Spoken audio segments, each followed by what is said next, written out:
the previous person. Sure. All right. Pardon me. All right. Hello, everyone. Today it's something a little bit different for the people viewing this on my YouTube channel. That is, I assume there have been other similar events like this in this server. I'm going to be doing basically an Ask Me Anything, a Q&A type of deal. So anybody who's in the politics event here can raise their hand, and then we'll be able to bring you up, and you can ask me whatever question you want on anarcho-capitalism, objectivism, anything about my philosophy, whatever it may be. And you know, we can have a little bit of a back and forth, but it's probably not going to turn into any sort of full debate with any individual person, if that's okay with everyone here. But by no means does it have to be just a single question and then you get booted. Well, there can be some amount of back and forth. Yeah, so I think ThoughtBat's had his hand up for a while. Alrighty. ThoughtBat, come on up. Good evening. Good evening. Can you hear me? Yes. Hi, Zulu. Different one today. Going astray from like our recent, well, our previous debates. I was thinking about this one to do with cheating.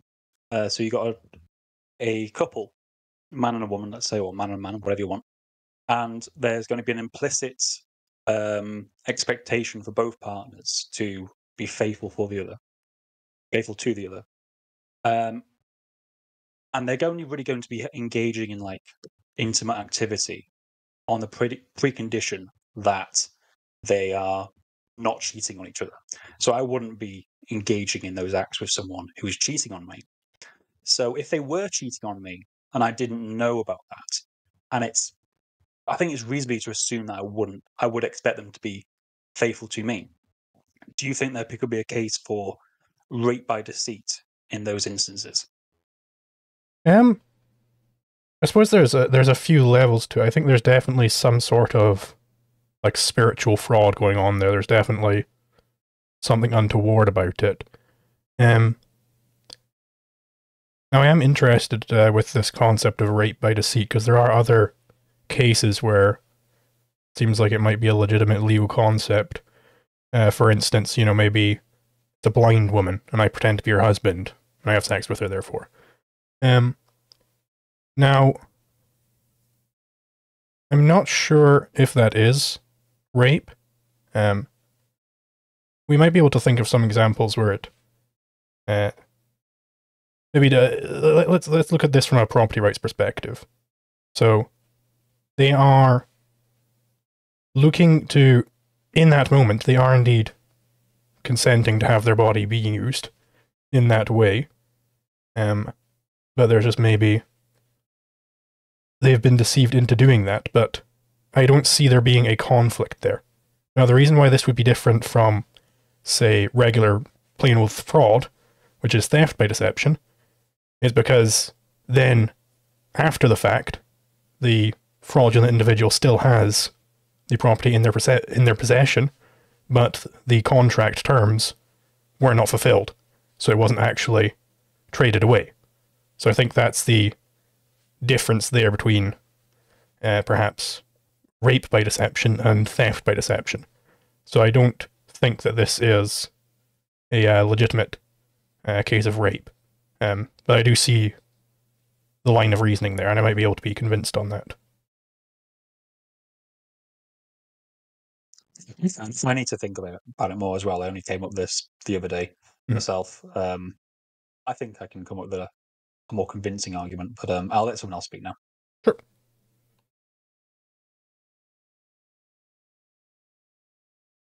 I believe it was Doof next. Yes, Doof. Hello. Thanks. Love your videos, man. Thank you. I only wanted to ask you, what rank are you on Slippy? Slippy. I'm not familiar with that. Super Smash Bros. Melee. Oh, never played. Oh, wow. I thought so. Somebody mentioned it in your server. Never mind then. No worries.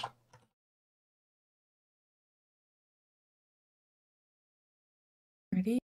Yes. Bring up Kret. Hello, hello. Can everyone hear me? Or Yes. hi. Okay. I have a question regarding evictionism. And it's regards to if the mother, let's say she's in a forest and there's no one around and there wouldn't be anyone else that would take care of the child. If she evicts the child there, is that like does she have a duty to raise it, or can she actually just evict with it dying? Because I've heard some arguments that that would be akin to her killing the child. So yeah. Yeah, so I don't think a woman ever has a duty to raise a child. This is where evictionism comes from, is that it would be slavery to have the mother be forced to care for the child, but is also, that doesn't mean that she's allowed to kill the child, just outright.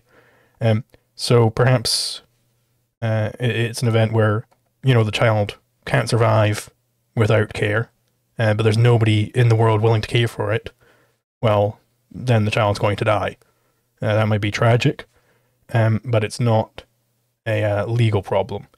Now, where it might become a legal problem is in two sorts of instances. Either the mother, instead of, you know, having a surgeon remove the baby from her body and put it into an artificial womb or whatever, she instead just takes a pill which tears its body apart or whatever. I'm not sure if that's how the pills work. I'll just use it as an example. Or that would just be the straight up abortion case. Or she might evict the baby. She might induce labor in her own home and then just leave the baby locked away in a room and never tell anybody about it.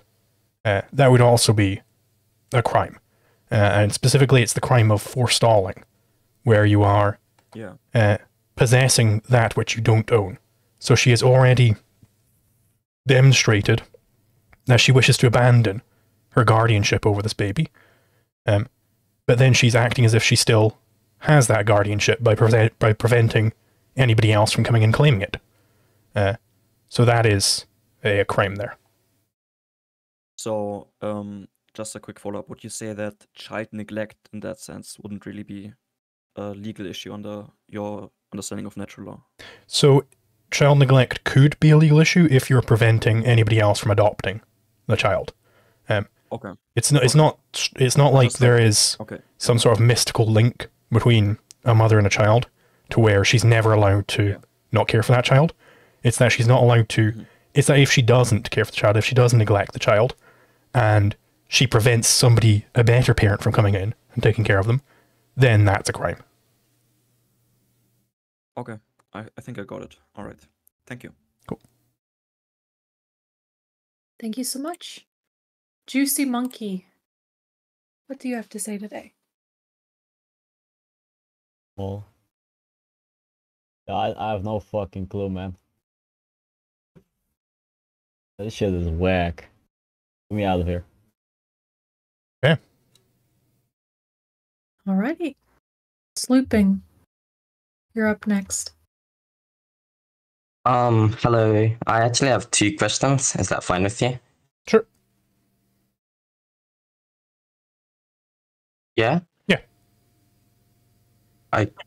Okay. First question. What is the objectivist's opinion on consistency of ideas? Well, the objectivist would say that your ideas indeed do have to be consistent. So I'll elaborate on that a little bit. This is not to say that objectivism holds the coherence theory of truth, which is the theory that the true is the coherent, i.e., if all of your ideas fit together, then you can call them all true. That's a different sort of idea. Hegel, for instance, has a coherence theory of truth. I believe the pragmatists do as well. The pragmatist is a little bit different, obviously. So the objectivist position is that correspondence theory of truth, where an idea is true if it corresponds to reality. Now, objectivists hold that reality is non-contradictory. That A is A is the famous claim of that. So, given that the true is that which corresponds to reality, and reality is consistent, true ideas are also going to be consistent. And this is an important step in building up a large base of knowledge, is to go through all of the ideas that you've induced and deduced and all of that sort of stuff, and to make sure that they fit together. You want to integrate your base of knowledge to where you can understand the connection between all the little different bits of truth claims that you have in your head, to see if it does indeed form a coherent thesis, a properly integrated philosophy.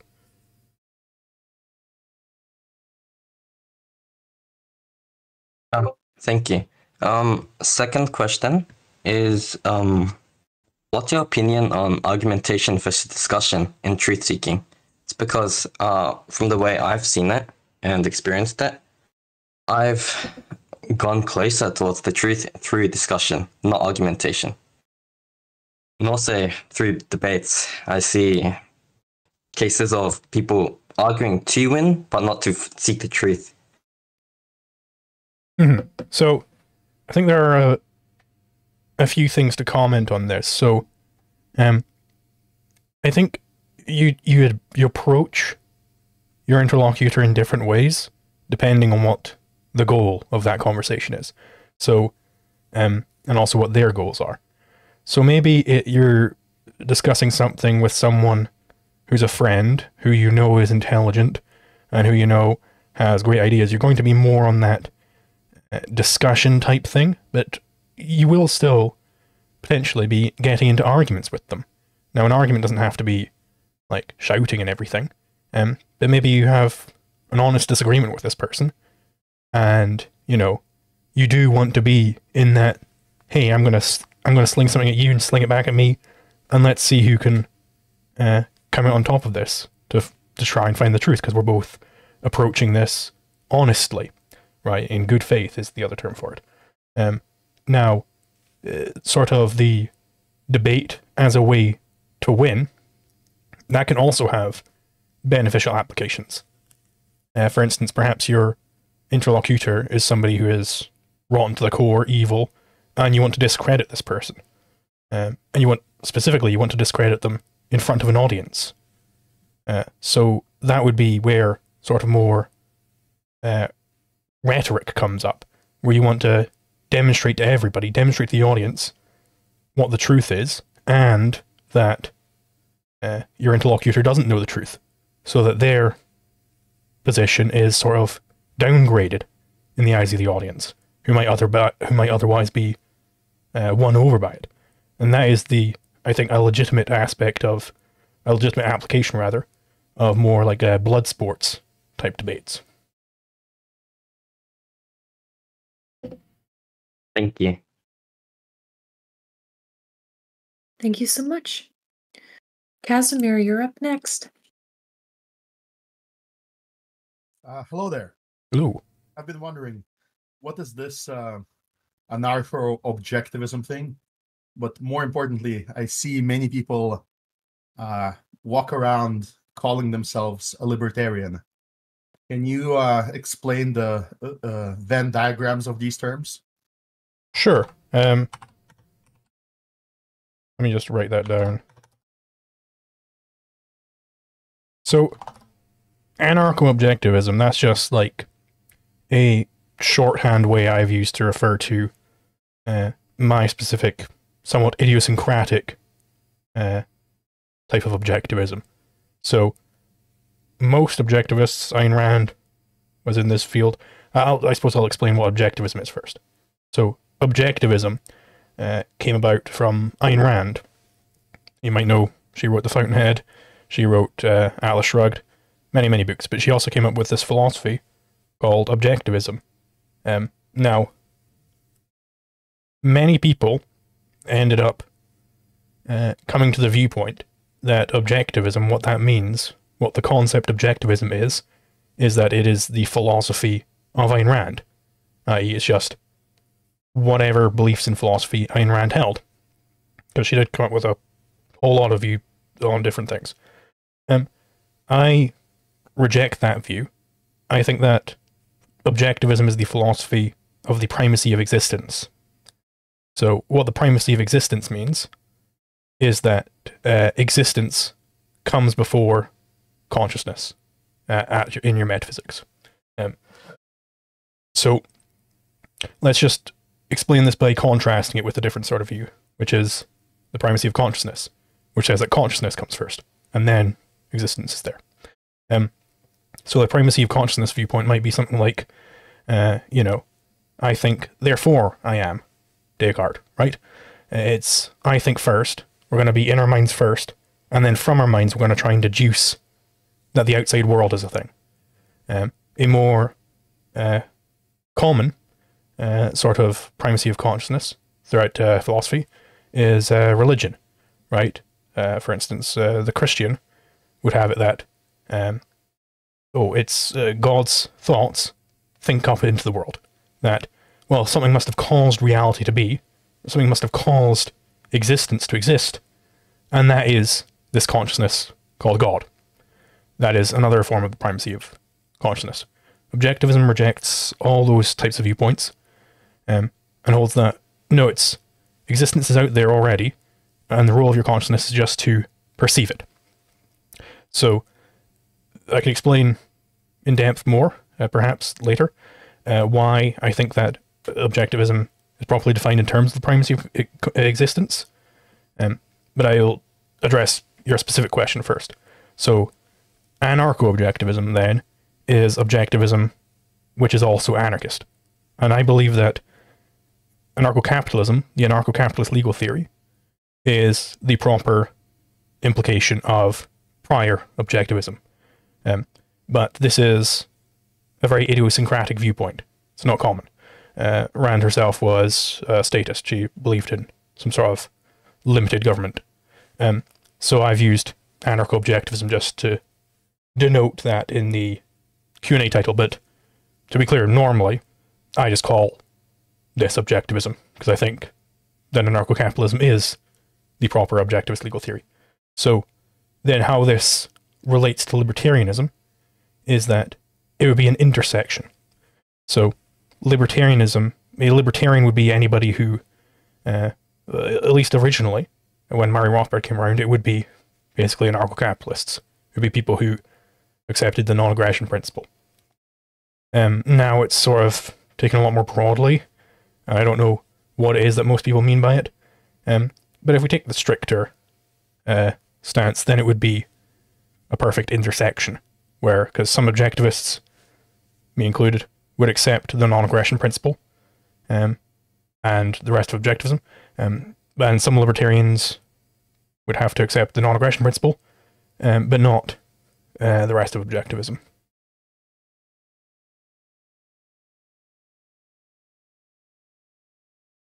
All right, thank you. No worries. Thank you. Dehar? Or Dahar? Are you here?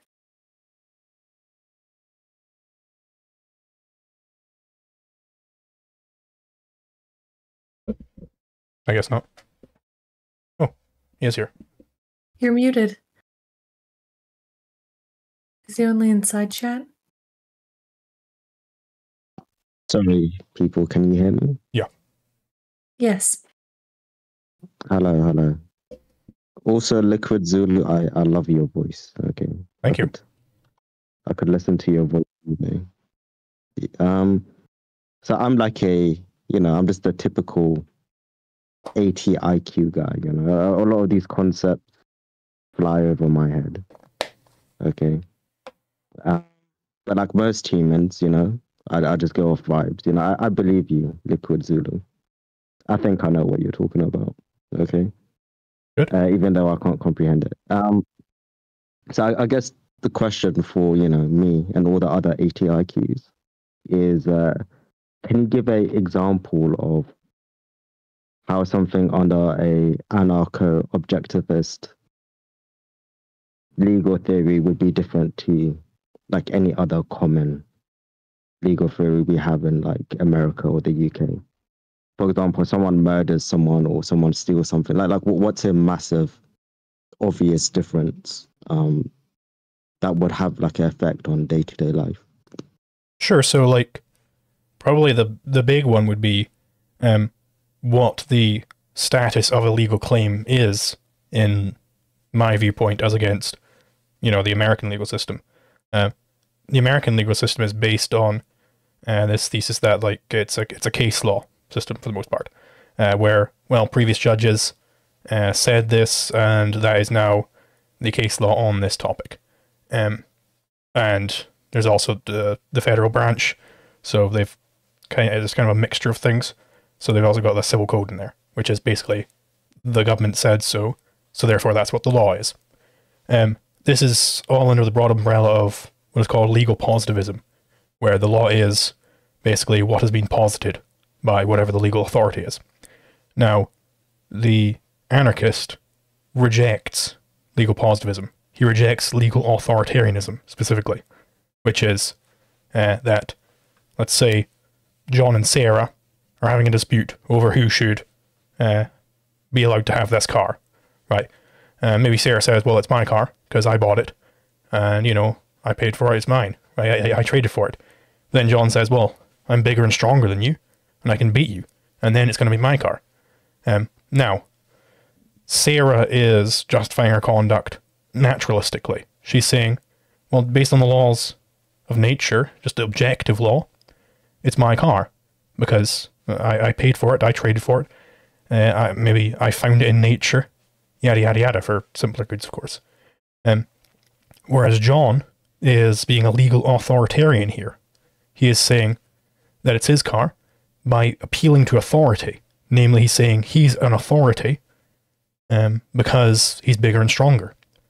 Now, there's all sorts of other types of authoritarianism. Like, if I were to say, well, Dahar, you should agree with me because I'm so intelligent and I'm an authority on this matter, and I don't even have to give you an argument. That would be another sort of appeal to authority. So the one big particular difference this would be from the US legal system is currently the biggest theft ever perpetrated is being done by the US government in the form of taxes and other such looting. So I hold that taxation is a form of theft. The government doesn't, trade for your stuff. They aren't asking for your money in exchange for a service. And they're saying, give us money, guess how much money you're going to give us, and if you guess wrong, we'll put you in a cage. And if you resist being put in a cage, we're going to kill you. Right? It's taking your money at gunpoint. Most people would understand that is a form of theft.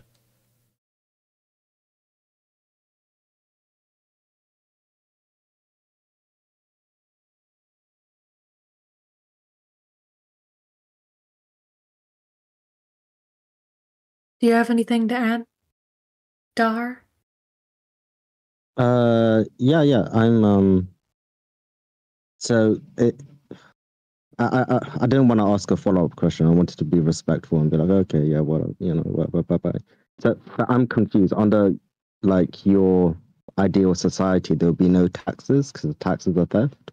Yeah. Sorry, I'm not trying to straw man you or anything. I'm just... No, that's correct. Yeah, there would be. My ideal system would have zero taxation at all. Okay. I think, I think this is a really bad idea, guys. But okay, yeah, nice talking to you. By the way, since you're a objectivist, it's pronounced Deja, not Daha. Okay. Like, I'm not Mexican. I'm a Paki. But all right, take care, people, man. Bye bye. Sometimes I don't know how people prefer their names, so no worries. G-Easy. You're up. Hello, my question is simple. Why is taxation theft? Sure, so theft is any transfer of property from party A to party B non-consensually, i.e. where the owner doesn't want it to be transferred. And that describes taxation. Taxation is a form of theft. You are having wealth transferred from many millions of people who aren't agreeing to the transfer, and if they disagree, tough nuggins, they're going to get shot. Okay, but who defines what's yours and what's mine? Well, it's reality defines it. It's not a person defines it. And that's why I was saying I'm not a legal authoritarian. The legal authoritarian has it, that somebody's got to define who owns what. And it's their say-so which gives you who owns what. My property theory is a natural theory of property. It is based on homesteading and transfer of title. I understand, but the reason why I moved from natural law to we're not truly a natural law, it's just a pipe dream, but whatever. But natural doesn't define anything. You have multiple people that have complete different natural law theories. Like, give me 5 scholars, and I can give you 10 theories of natural law. So when you say you base property law on natural law, you're just saying, well, I'm depending my view on law on what I think it is, quote unquote, inherent to reality.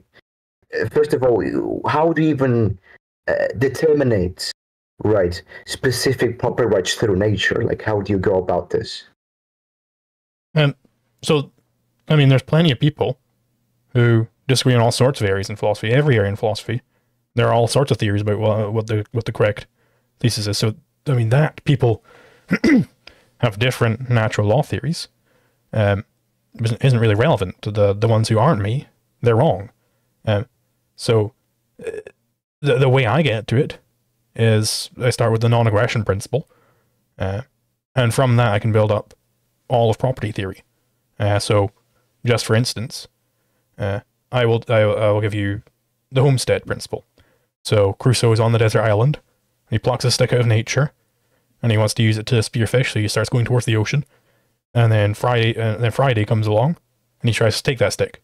So there's now a conflict over the use of that stick, i.e. there are mutually exclusive actions. Crusoe can't spearfish at the same time Friday runs off with it. Aggression is just the initiation of conflict. So Friday is the aggressor, so Friday shouldn't be allowed to have the stick. So Crusoe has a property in that stick. And that's how you get to the homestead principle. And from there you can get all kinds of lovely stuff.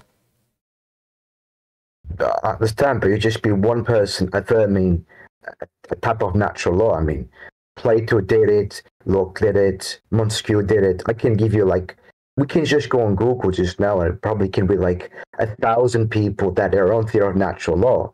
In my eyes, I just see you as a proto-positivist saying, well, I don't like this court system of the legal system. I want to posit mine as the de facto status quo or the standard.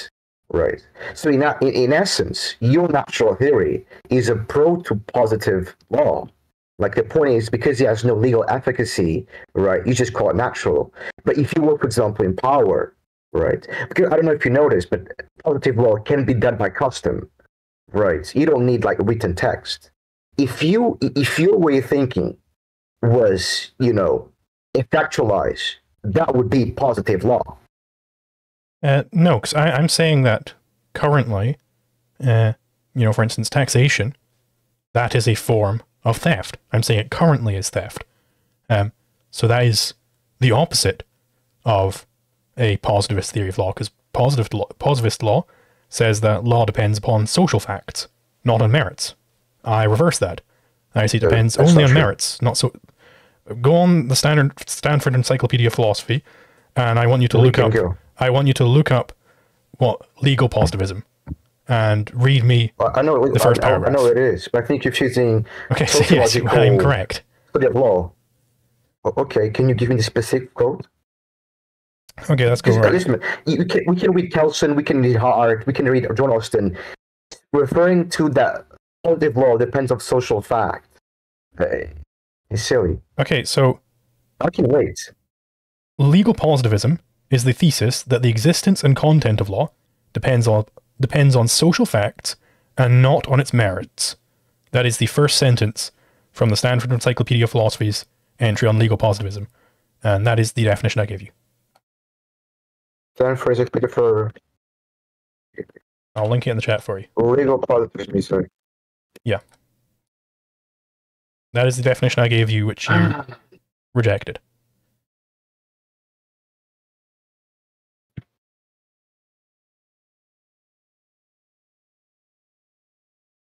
I mean, this is one position. I mean, this is John Austin. No.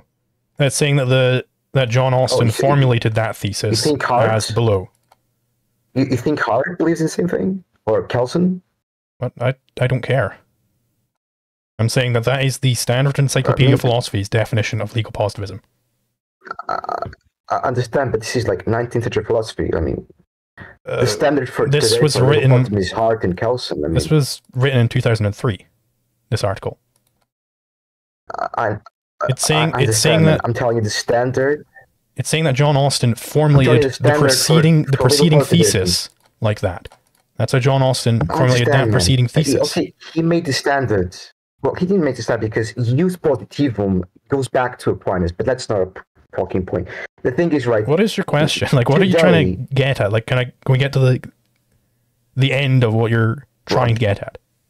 We're discussing like tax and theft, and we went into law. I mean, I don't know why you're getting defensive. Right? No, because specifically you said that I adopt legal positivism, but legal positivism is the thesis that the existence and content of law depends on. I'm saying I didn't say that. Do you want to continue to strawman me? Please go ahead. I mean, I have the flow sitting in front of me. This is being streamed. I'm sure I could get the clip for you if you wanted. But if you think I was misrepresenting you, then steelman yourself. Just fine.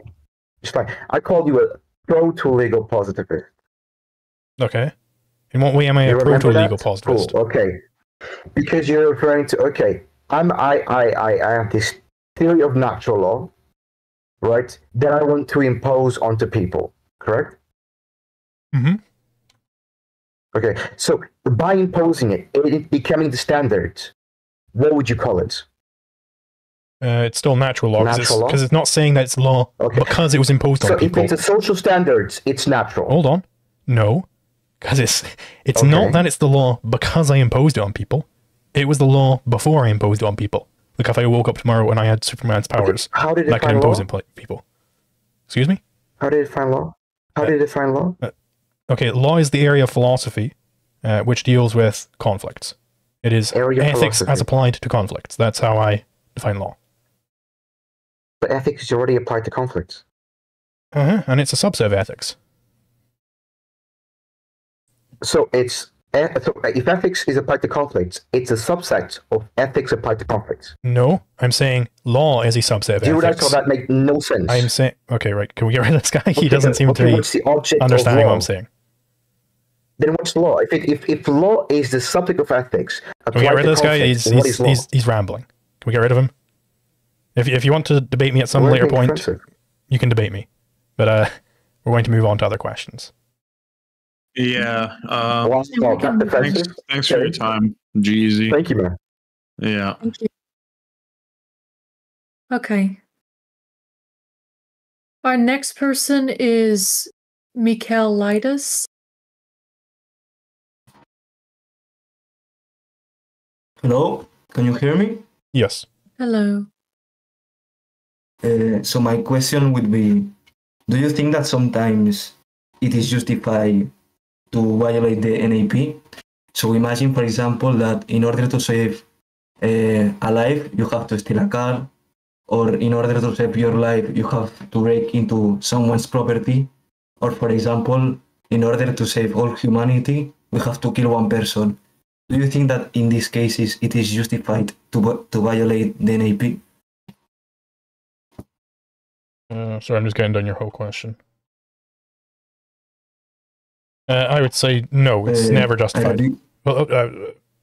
So let's say to save a life you have to steal a car. So let's think of a concrete example of that. Maybe my friend is very ill. He's going to die unless he gets to a doctor soon. So but I don't have a car. So I'm going to steal a car to try and get him to the hospital. I would say that is not justified.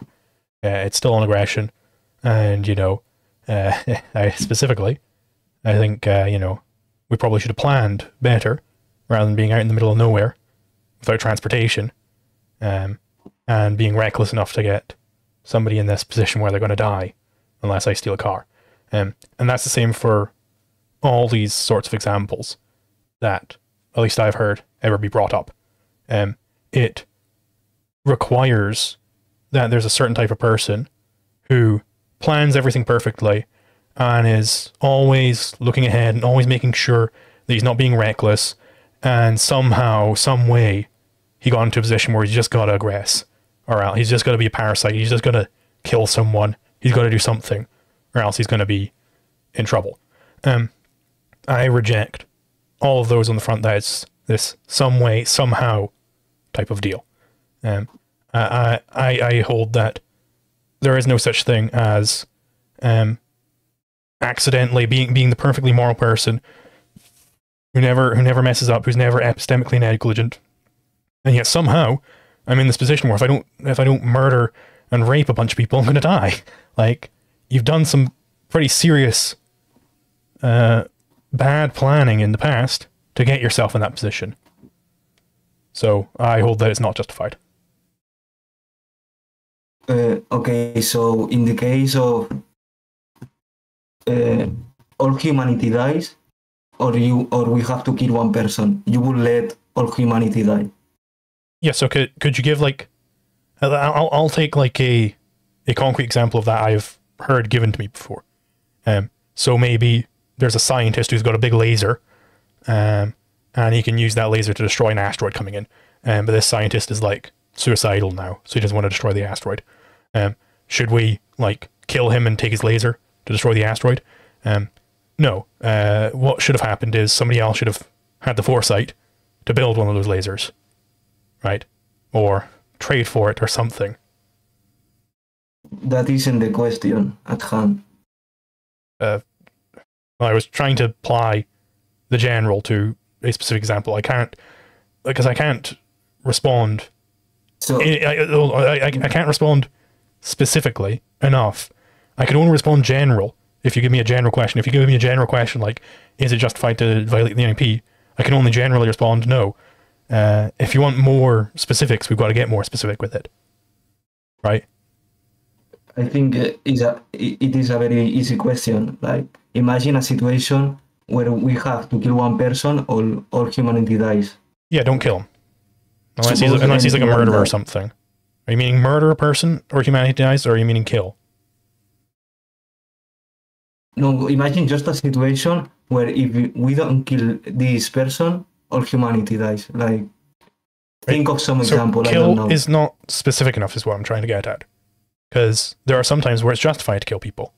And it's not aggressive to kill people. Like, for instance, if the person we have to kill is the person who's about to kill all of humanity. Like, yeah, kill him, sure.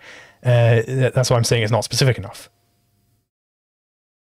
Okay, suppose that the person we have to kill doesn't want to be killed, so we violate the NAP by killing him. Well, that isn't necessary to demonstrate that it's violating the NAP, though. Because maybe the person who's about to kill all of humanity doesn't want to die, but it's not aggression to kill him. Just suppose that by the fact of we killing him, we violate the NAP. Okay, just so we're going to be murdering somebody to save a bunch of people, is what you're claiming. Yeah, yes, you should not murder someone, ever, even if it saves a bunch of people. So you will let all humanity die by not murdering this person? Yeah. That's absurd, I think. So, okay. Yeah.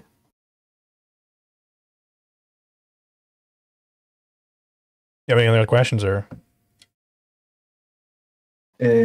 Yeah, o sea, that example was to show that your theory of law doesn't follow, because it, in my opinion, is sometimes justified to violate the NAP.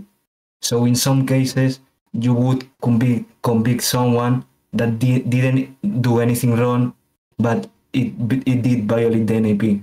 It's just to show that, my example. Well, to be clear, that's not an argument.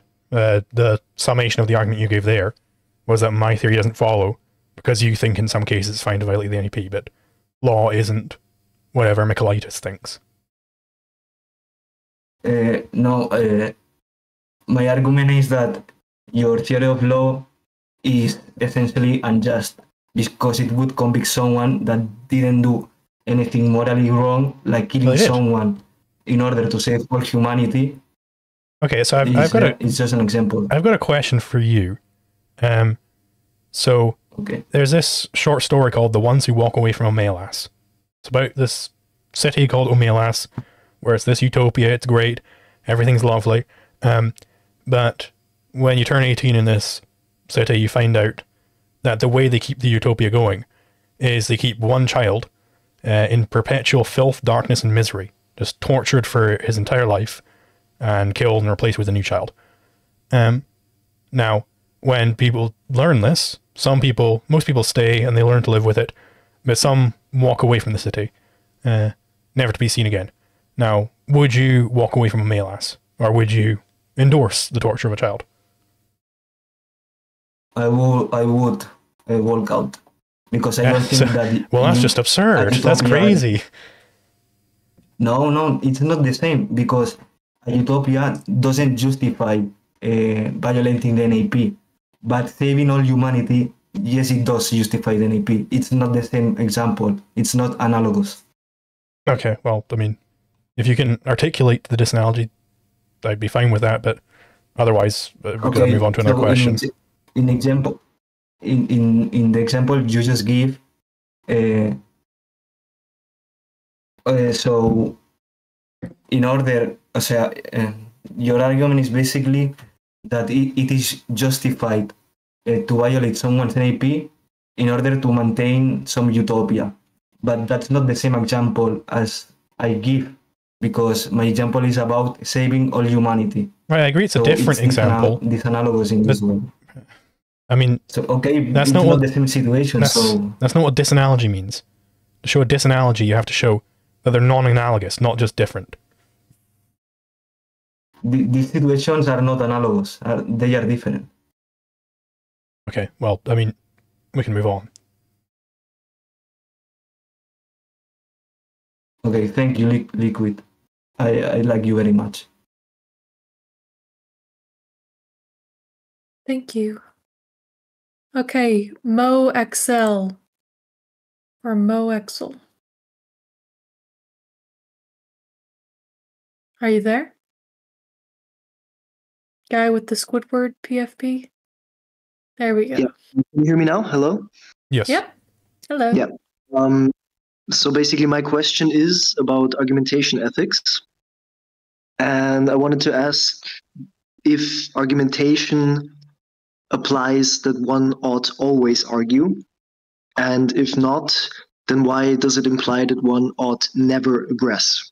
So in other words, why do you think the norm of conflict avoidance is universalized when arguing? Sure. So argumentation ethics makes a more narrow claim than argumentation as such, than always argue. The claim it makes is that arguing is better than conflict. That so long as you have some dispute over how to, some moral dispute, some dispute over scarce goods, it's better to argue over it.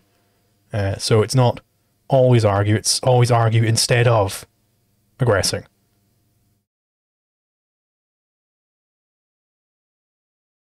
Okay, yeah, thank you. That's it. Sure.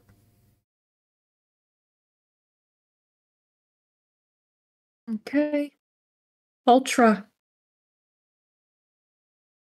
You're up next. Hello. Hello, Mr. Zulu. Hello. Hope you're having a good day. I am. Thank you. Yeah. All right, thanks. Good to know. I have two questions, and one of them concerns. I was watching a debate you had on some socialist podcast with Praxpen, and it had been mentioned that you would find it to be unjust if, for example, like a guy owned a river and it would be unjust for people who don't own the river to go in and take it, even if it means that they might die otherwise. That was right? Mhm. Well, I was thinking about this, but in a realistic scenario where that happens, even regardless if it would be unjust, people would still take the water, even if it was unjust. They would still go on and steal that water. That's just, if people choose between ethics and not dying, they're usually just going to pick the not dying part. So my question would be, do you think a scenario like that would happen in an ANCAP society? So I'll answer directly first of all. If you had a society where the philosophy was anarcho-capitalism, I would not expect this type of thing to happen. So the reason why I say that is, let's say, I agree. If we have an actual example where, somebody goes to, Ethiopia and builds a well, and they don't want people taken from the well unless they pay, people probably are going to go ahead and steal from that guy and drain his well and probably kill him. And then they'll go on wondering for the next few decades why the hell nobody's built any wells, right? They'll go, whoa, what on earth? Why isn't anybody developing anything over here? And that's the reason. These people are choosing to be poor. By and large, the chronic poverty we see in Africa was chosen by the people who live there. They decided that they wanted to be poor, and so they are poor. So if we had an anarcho-capitalist society, a society where most people are anarcho-capitalists, you would have to have a pretty high level of anti-poverty sentiment, so people wouldn't be going around and killing people for providing them water, right? And this isn't just a dreamed up scenario of mine. There's all these stories of, like, a charity will go in and build a well in one village, and the surrounding villages will get pissed off about that, and they'll go in and they'll poison that well. They'll literally poison the well. They'll throw rat poison or whatever into the well, or a rotting corpse or whatever, so that village which got the well no longer has the well. It's a culture of deep, deep, deep envy, and people need to understand this about all of these chronically poor.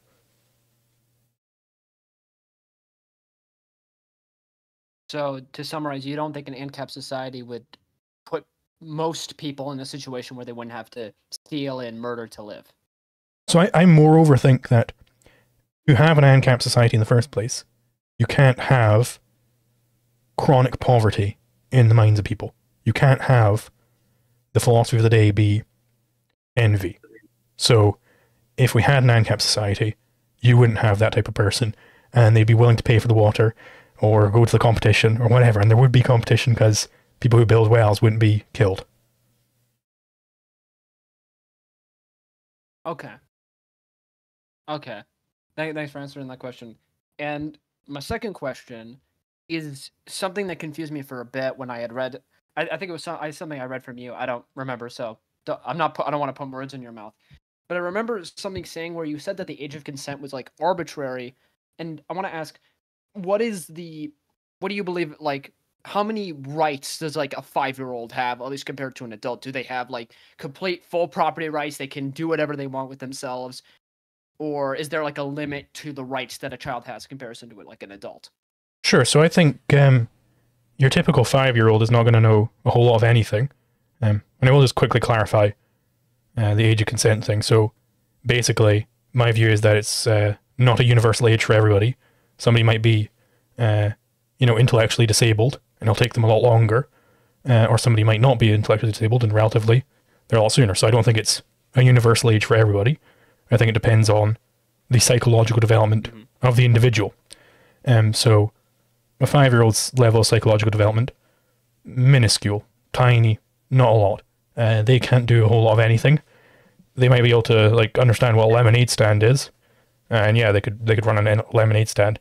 But could they understand the risks involved in working in, like, a smallpox lab? Almost certainly not. I've never met a 5-year-old who could understand that. Right. So you'd have to children understand, like, sex or whatever. Yeah. You'd have to investigate the individual in question, see if they understand what they're doing, and if they really do understand, if they really do are able to communicate their will on that topic, then they can go ahead and do it. Then they have property in that topic. Okay. So you would just have to look at it from a case-by-case basis. You'd be like, Mhm. can this individual, if they understand these rights, then they should be given the rights. Yeah. Okay. To expand further upon that, because that brings another thing. If I can think of it to put in my head, it was... So if a 5-year-old doesn't understand what the risks of owning a house is, they shouldn't be owning a house, for example. Yeah. They could probably have some Barbie dolls, maybe, but definitely not a house. So how would we determine this? Would there be a private organization that would determine that, or? Hopefully it would be a private organization, because the state organization has done a terrible job at this. Many children get abused. I can definitely somewhat agree with that. I mean, I'm not personally a fully anarcho-capitalist. I'm more of a minarchist. I still would describe myself as a libertarian, though. So, but yeah, that's all the questions I had. Thanks for engaging. No worries.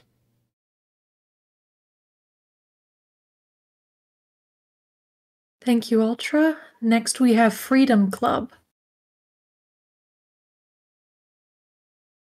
Aye. Can you hear me? Yes. Is it possible?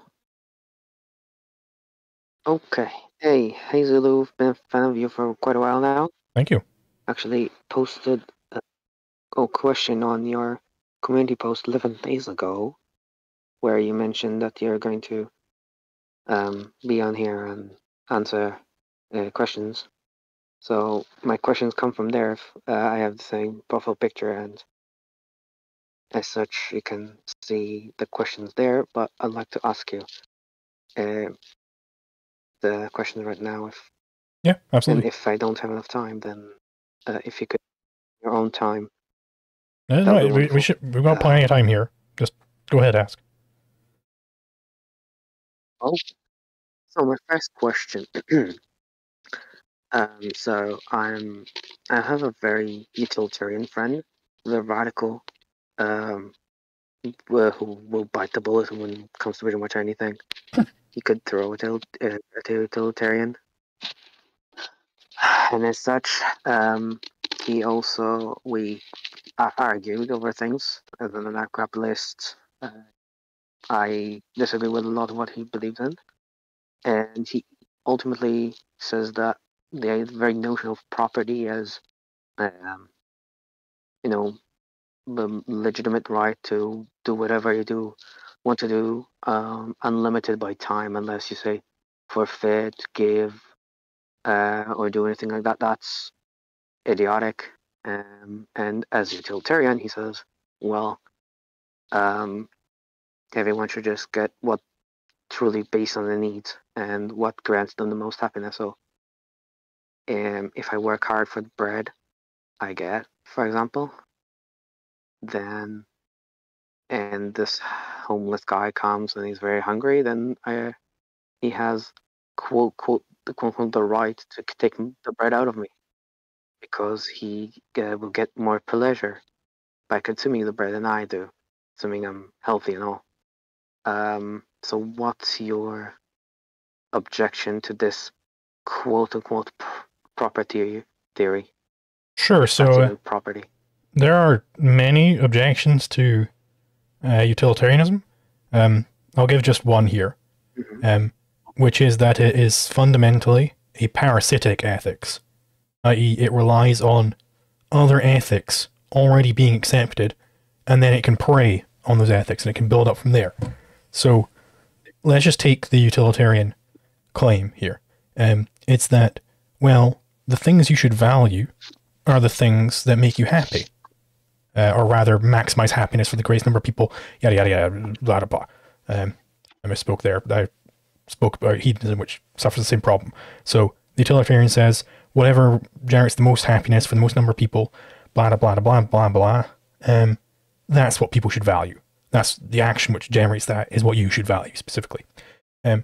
But let's just take a man where he gets a bunch of money now, and he gets happy from this. Why does he get happy from getting the money?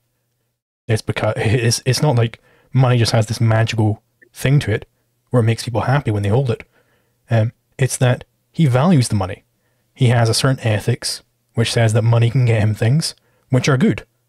He already has a prior established ethics which says that money should be valued. And then utilitarianism comes along and says, okay, well, let's just take that as given and we'll just maximize that. That doesn't tell us in the first place what we should value. Let's imagine there were no previous ethical theories at all. Nobody had any ethics whatsoever. And utilitarianism says, okay, maximize happiness. But what makes people happy? They don't know. They don't value anything yet. So nothing makes them happy. So we're dead in the water. You can't actually generate a theory of values from utilitarianism. It doesn't work. It has to prey on a prior established ethics to even work. Mm-hmm. That's an interesting take. Another question, quite unrelated. The whole solution of Ayn Rand's theory of, the problem of universals is a mathematical theory, in which there's a scale of things where, in specific sizes or shapes or whatnot, they are constitute of the form, quote unquote, or universal, because that's you could say nominalist, conceptualist, objective. It's anti-realistic, of course, in this sense. And let's assume we live in a world where Yggdrasil exists, the world tree in Norse mythology, yeah? As such, it's huge, way bigger than all of the trees we've imagined. Would it be under the form, quote, quote, of a tree? Because it is much bigger and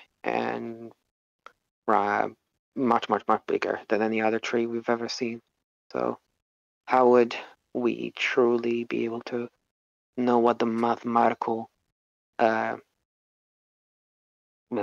proportions for each and every part in a form? So I'll give a brief rundown of what Ayn Rand's theory is with respect to concepts. It's called measurement omission. So the way you form the concept of tree is you look at a bunch of particular instances of trees. Obviously, I'm just going to give the briefest little rundown here, not the full theory. And you omit the measurements of those trees and then get something in common to them with measurements. So let's take the easier example of tables. Now, the table's going to have some sort of texture, but it could have any texture. We omit the measurement of texture. It's going to have some color, but it could have any color.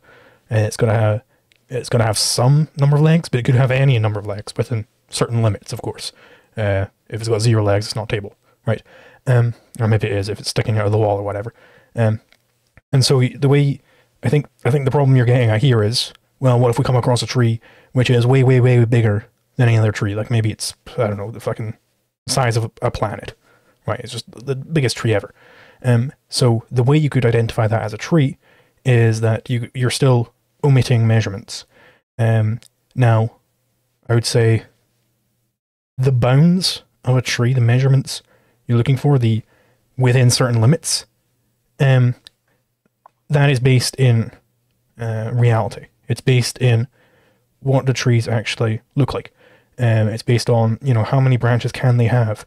What are the proportions like? Stuff like that.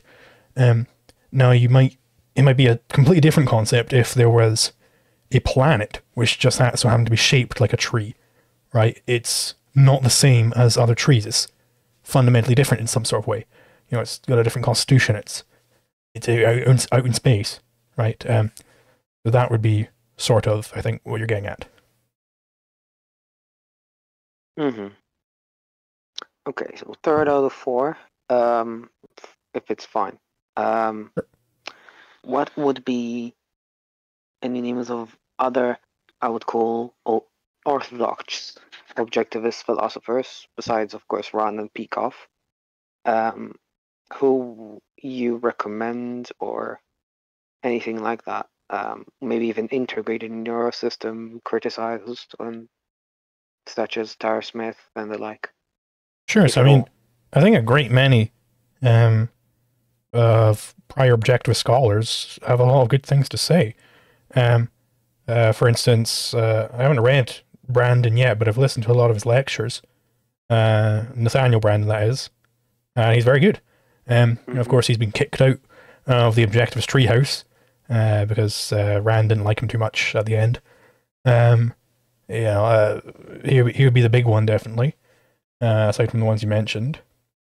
I quite like Onkar Ghate when it comes to free will topics. Yeah, there are a lot of Harry Binswanger, I think that's his name. Harry, maybe Henry. I think it's Harry. Harry Binswanger has a brilliant theory of mathematics, where he really strongly takes this inductive approach to building up mathematics, and it's way better than any other philosophy of mathematics I've ever heard. I've heard a lot of them, believe me. So that's very good as well. So those are a few examples perhaps to look into. And Harry Binswanger, he has a regular series on YouTube. You can watch them all. HBTV, I think it's called. He has his philosophy of mathematics somewhat in there. He's also did a talk on it. But yeah, I would definitely, if you're looking for something else to branch out into, I would look towards Binswanger's theory of mathematics. Okay, that's interesting. I haven't heard about that. And for my fourth and final question, as we're all anti-war, regarding the very special situations of those currently on the war, like myself, I'm Israeli, and as such, I have me and my family and friends, and their closer and this more distant circles have been either forced to go to war or unfortunately be impacted, kidnapped. We still, even when I go to university, we still have to go to the bomb shelters every 3 or 4 days because of rockets launched from who knows where. On even my birthday, it was the Iranian attack all over the country, from north to south. Obviously, I know my state is illegitimate as like any other state.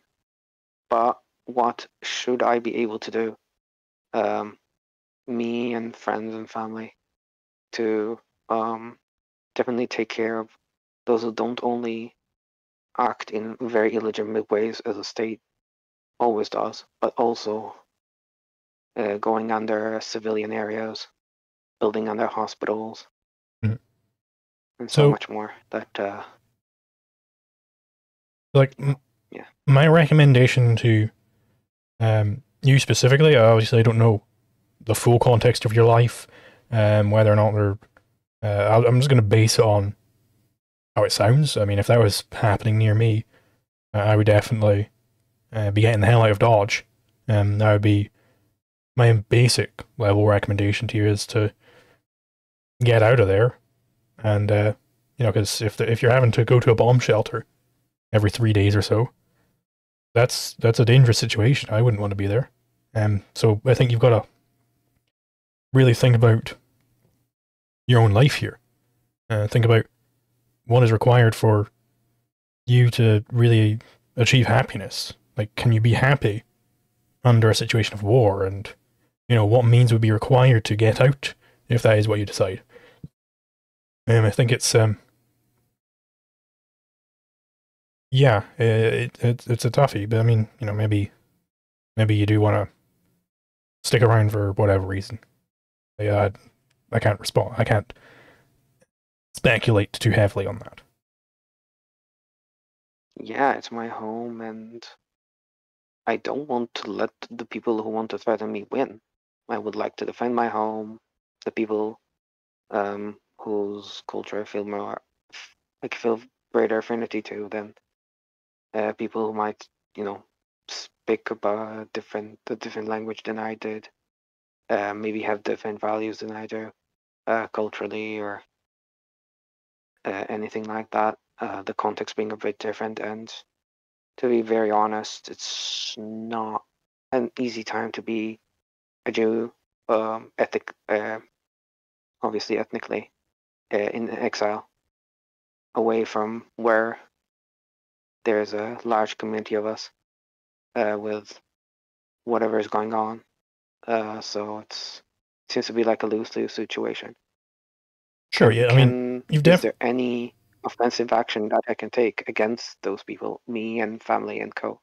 Well, I mean, if somebody's, launching a rocket at you or whatever, then yeah, you're allowed to defend yourself, assuming you're not like a human shield or whatever. Yeah, I mean, I don't know. I would need like particulars, which I imagine you can't enumerate every single particular. But I do have writing on defense in my course that I could send you if you want, and then you could apply it to your own situation if you want. Oh yeah, sure. Would you have me on Thank you. Discord? Thank You you, could just DM me after this or something. Oh yeah, sure, I will. Thank you. I wish you continue doing well as you do and keep kicking some commie ass. Thank you. I appreciate it.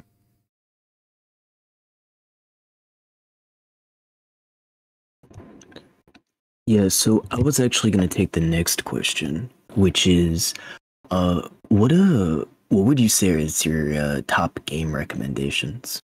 I'm somebody that has basically played every video game, but I think it'd be like interesting for the people maybe to get like game recommendations, to maybe get like what you think would be good for like people to play.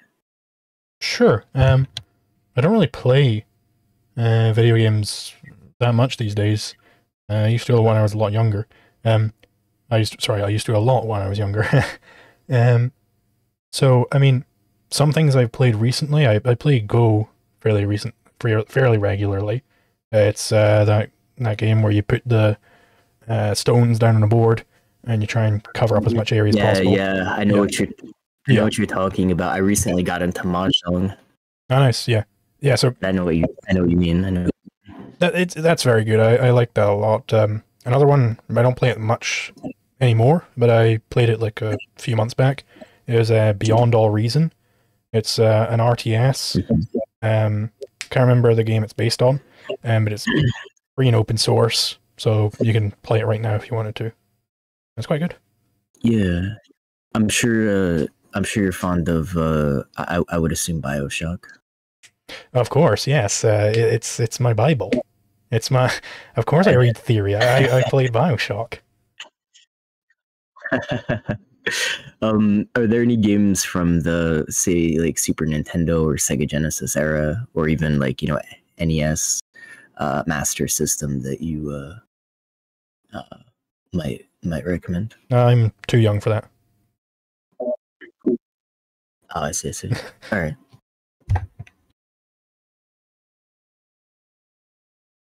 Let's get another question.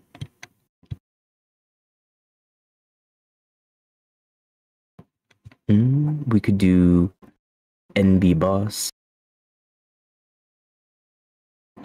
All right. NB Boss.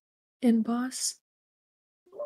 Hello Zulu. I have like a simple question for you, in that the idea of truth, right? If something is true, like why should it matter that it is true? Because I'm trying to convince people of some objectivist arguments. I'm pretty new to it, but trying to convince some people of it, and they don't really care that it is true when I explain why the priors are correct or not. So, I would say that the type of person where they don't really care that it's true, they are implicitly adopting some form of the primacy of consciousness, where they're just blanking out the fact, like they just won't recognize it, and implicitly they expect that reality will conform to their wishes. So maybe you're coming up to me and you're saying, hey, that volcano is about to erupt and this whole village is going to be swallowed by lava, you've got to get out of here right now. And I'm just like, oh, who cares? Who cares if it's true? I'm just going to pray to the volcano god and he'll take care of it. So I am expecting reality to conform to my wish that it would change. And this is, of course, a false position. So reality won't actually conform. So my plan of action isn't going to lead me to any success. And that is the sort of upshot, so what should I do about it? The ethics of it all. It's the objectivist position that the good is a species of the true. That for any fact, there is an implied value with that. Namely, that so you should act in a certain way. This is the case, so therefore you should do this. I would recommend, if you want more in depth on that, there is Leonard Peikoff's essay called Fact and Value. That's very good. But more broadly, for your question, is why should we care if it's true? Ayn Rand has a whole book on this called Philosophy Who Needs It? The whole thesis is, well, so what? Right? Why can't I just live my life? And the answer is that philosophy has real practical implications for everybody. It will determine how you act, how you behave, what premises you operate upon, and whether or not those premises are true and will therefore lead you to success. Right? It's very important. Okay, thanks. Got it.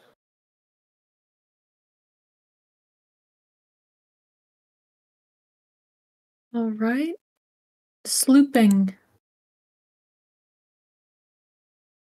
Okay, I have two questions once again. The first question is, do you think there's a correlation between fiction and Plato's world of forms? Especially through the fact that generally, fans of fiction try to... Well, they generally focus on that world instead of our current reality.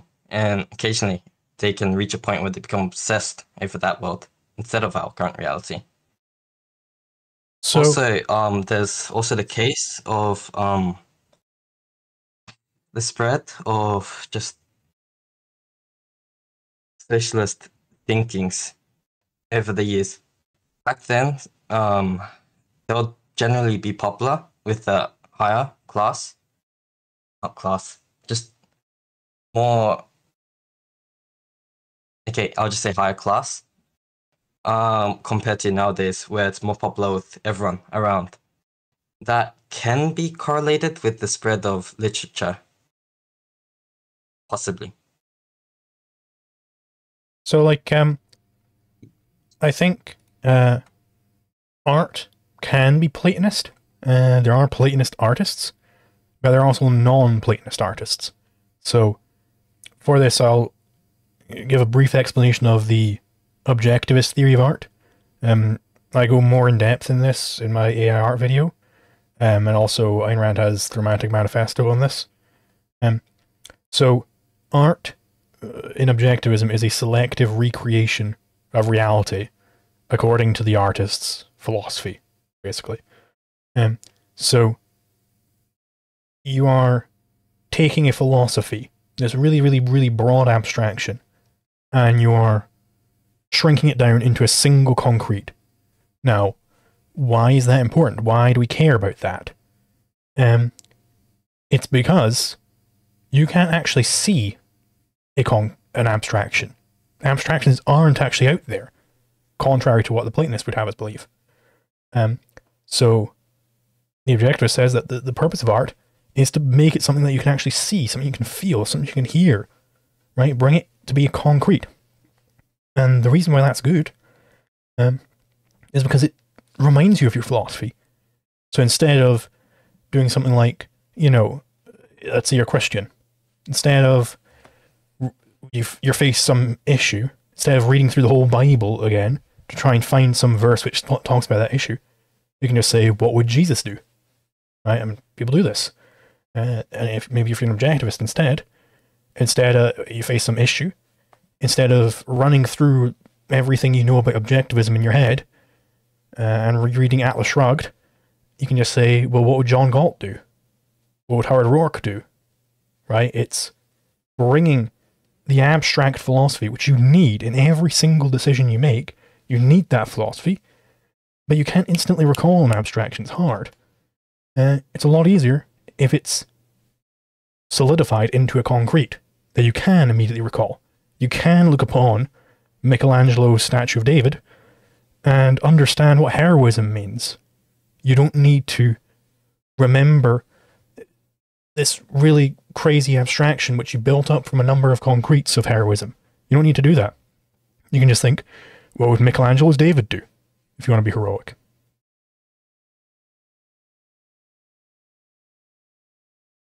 Okay, thanks. I'll revise on that later. Next question. Will you continue to expand your brain website after the tick history video is done? Yes. Yeah, definitely. I am working on a very time sensitive and as of yet secret project. So tick video is going to take a little bit longer. It's not a video for my YouTube channel, but it could lead to some very promising things in future. But yes, I will be continuing to expand the brain website.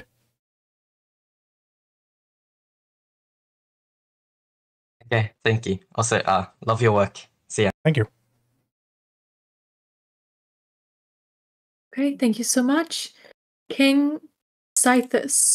King Scythus.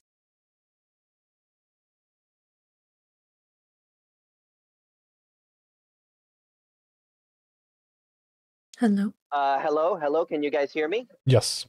Yep. All right. Hey, Zulu, how you doing, my man? Pretty good. How about you? It's good to see you.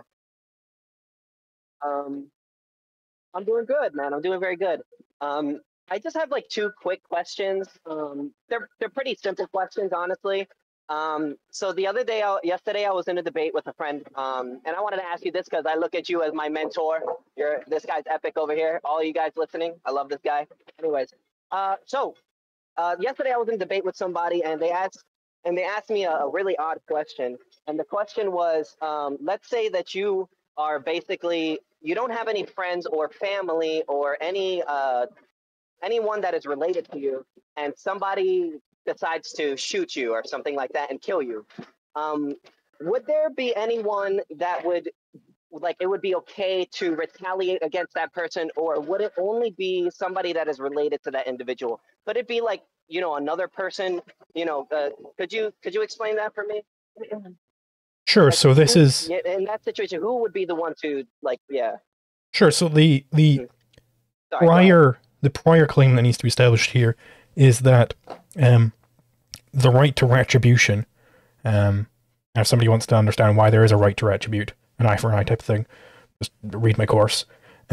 So that is a type of property. You have a property right to, if somebody's stolen from you, to steal from them back, or if somebody's punched you, to punch them back. That is a property right that can be traded or whatever. So basically, this guy's a murderer and he's around the town. Somebody is able to homestead that right of retribution. They're allowed to bring this guy forth and punish him. So then the question might be, well, why doesn't the murderer ever homestead it? The answer is that just by the logic of how you justify a right to retribution, it can't be controlled by, it can't be homesteaded rather by the murderer. It's specifically got to be with respect to some other person who's going to retribute to him. And, you know, they could end up trading it back to the murderer at some point, assuming they've actually homesteaded it to actually try to bring justice about. But yeah, that would be the basic idea there. And naturally, for the case of murder, it would go to your heir, but obviously this person has no heirs, so it's going to have to be homesteaded by somebody. All right, no problem. Yeah. So I'm guessing what basically some of what you're saying is that like somebody else could sort of take up that right, take up that mantle to sort of take up justice for you if say you're dead. You know, like someone could like homestead that right to retribution or restitution, as you just said. Yeah. Okay. Yeah. That question kind of stumped me, and I didn't really know the answer to that question. And question two is basically, so last night I was getting into an argument with a couple of my friends, and I was making the argument that, which is generally the argument that you make, which is that an argument is we're two people trying to get to the truth of a subject matter, right? And they were basically trying to say that, well, you can argue with ChatGPT, and I was like, I don't think you can really argue with ChatGPT.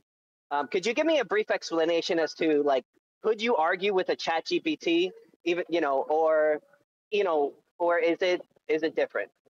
So, like, colloquially speaking, you could argue with ChatGPT like how I could argue with myself in the mirror, or, argue with my pet. If my cat does something annoying, I'd say, why the hell would you do that, idiot? But obviously I understand that the cat's not going to actually understand me. That is the difference, sorry. Is that ChatGPT is basically a really, really advanced parrot. It's going to say human words back to you, but it's not actually engaging in dialogue with you. It's just predicting what the next token will be, which is not what a human does. So there isn't argumentation on the same level as argumentation as we discuss it between two humans. There isn't dialogue on the level as is required for instance, argumentation ethics. Yeah, I figured that would be the answer. And I'm sorry, I actually got one last quick question, if you don't mind. So another question was that, let's say you invite somebody over your house and they decide on their own to open a door, and that door happens to be booby trapped and they get shot in the face. Would you be held responsible for that person opening that door and getting shot in the face simply because you invited that person over? How do you determine whether there's an aggressor in that situation? And that's my last question. So with traps, it's the same analysis as if you were actually there. So let's say somebody's breaking into your house. If you would be allowed to shoot them whilst you're there, then you'd be allowed to, then the trap is fine. But with his friend, if a friend just walks up to a door in your house and opens it, you wouldn't be allowed to shoot them generally, right? Unless it's like something very pre-established that is an untoward place to go, and you're going to defend it, right? Yeah.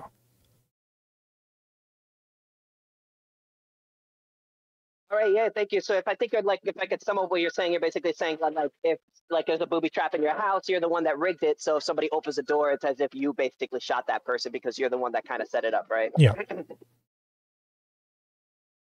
All right. Yeah, that's my last question. Thank you for answering my question. Have a good one, man. No worries. See ya. Thank you. Oliver, come on up. Hi there. So I've got two questions I'd like to go through. So the first, I think it's with regards to, have you ever heard of the continuum problem in ethics? Yes. How would an objectivist framework get around or basically call itself an objectivist framework in lieu of the continuum problem? So like, I'll take a specific example. Maybe there's it's probably not aggression to send a single photon at somebody's door, but it probably is aggression to use a giant laser to blow up their house, right? Something like that. So the solution to this is, it is aggression at the point at which it initiates conflict. So sending a single photon, or perhaps a radio wave through someone's house, it doesn't initiate any conflicts. But using your death ray on their house, that does initiate conflicts. It interferes with what they're doing with the house. would you call a say if we're viewing this on what is fair to establish or what is rational to establish as conflict? Would you view it that we're assessing that objectively, like we're using objective metrics in terms of a jury coming to a decision, say on an act of aggression? Or like how do you see fit that like such a society could say we have in every case followed an objective metric to determine the exact point of aggression? So, in no particular case do they need to establish on the hypothetical of, well, how many photons would this guy have had to send out of his death laser for it to be aggression? No court will ever have to establish that. Nobody will ever have to establish that. All that needs to be established is say in this particular instance, was there a conflict? And if there was a conflict, who initiated that conflict? You don't need to know in all of the, other universes which don't actually exist, would there have been a conflict in all of them? You don't need to concern yourself with that. Do conflicts necessitate some harm done to some party though, or can it just be we are disagreeing on a certain state of affairs? Like we are contradicting each other in terms of our intentions or our actions, but no harm has actually been done. So a conflict is contradictory actions, mutually exclusive actions. So it's if we are in a conflict, if what I'm doing excludes you from doing what you were doing, or vice versa. Us disagreeing, like we might get into a big shouting match in 5 minutes. We might be really yelling at each other, really digging deep and getting mean, right? But we can both do that at the same time without preventing the other from doing so. But if you had a stick and I took that stick from you, you can't do what you were using the stick for at the same time that I do what I'm using the stick for. That's a conflict. Okay. I do just want to get onto the second question because I think you've kind of answered that fairly satisfactory. But do you view it in terms of a conflict whereby one party is not immediately aware of the circumstances which led to such action? Say I walk in the road and I don't see a bus coming straight for me. You push me out the way of the bus. Would you view that in terms of a conflict that's arisen? So this would be, in that sort of situation, you have to assume certain social norms to answer the hypothetical, to make it at least somewhat realistic. Now maybe this is a society where it's like just forbidden to ever push anybody ever, and everybody understands that, right? Then it would be aggression to push you even to save your life. It would be similar to, me yanking you off the edge of the building as you're trying to commit suicide. That would also be aggression. I would have to assume that you're just trying to commit suicide there or something. Now, in normal society, it's understood that people don't want to get run over by buses, and that it would be fine to touch someone in that situation. Similarly to how if I reach out my hand and I look like I'm about to give you a handshake, it's fine to touch my hand and shake my hand. But if I'm, if you see me through the window and I'm sleeping in bed, it wouldn't be fine to reach through the window and start shaking my hand. That would be a little bit strange, right? Because there is no social norm that that's a fine thing to do. I do write more extensively on social norms elsewhere, and I could send that to you if you wanted. Okay, sure. I'd appreciate that. Yeah. So my other question. It was on property rights. So Ayn Rand in it's her literature. So this is in the essay "The Virtue of Selfishness." She says, and this is on property rights. Bear in mind I'm quoting here, bear in mind that the right to property is a right to action. Like all the others, it is not the right to an object, but to the action and the consequences of producing or earning that object. It is not a guarantee that man will earn any property, but only a guarantee that he will own it if he earns it. It's the right to gain, keep, and use and dispose of material values.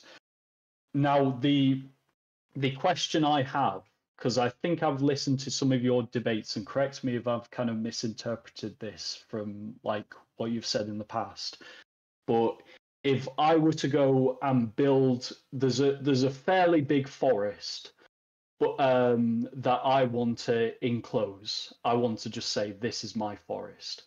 I build a fence around the perimeter of the forest, and it's quite large, but I managed to build this fence. I just graft it all day, every day until I've done. And then I say, put signs up around at certain points in the perimeter saying property of Oliver. I then leave, and I leave that place for maybe, I come back as an old man, like, 40 years later, maybe 50 years later.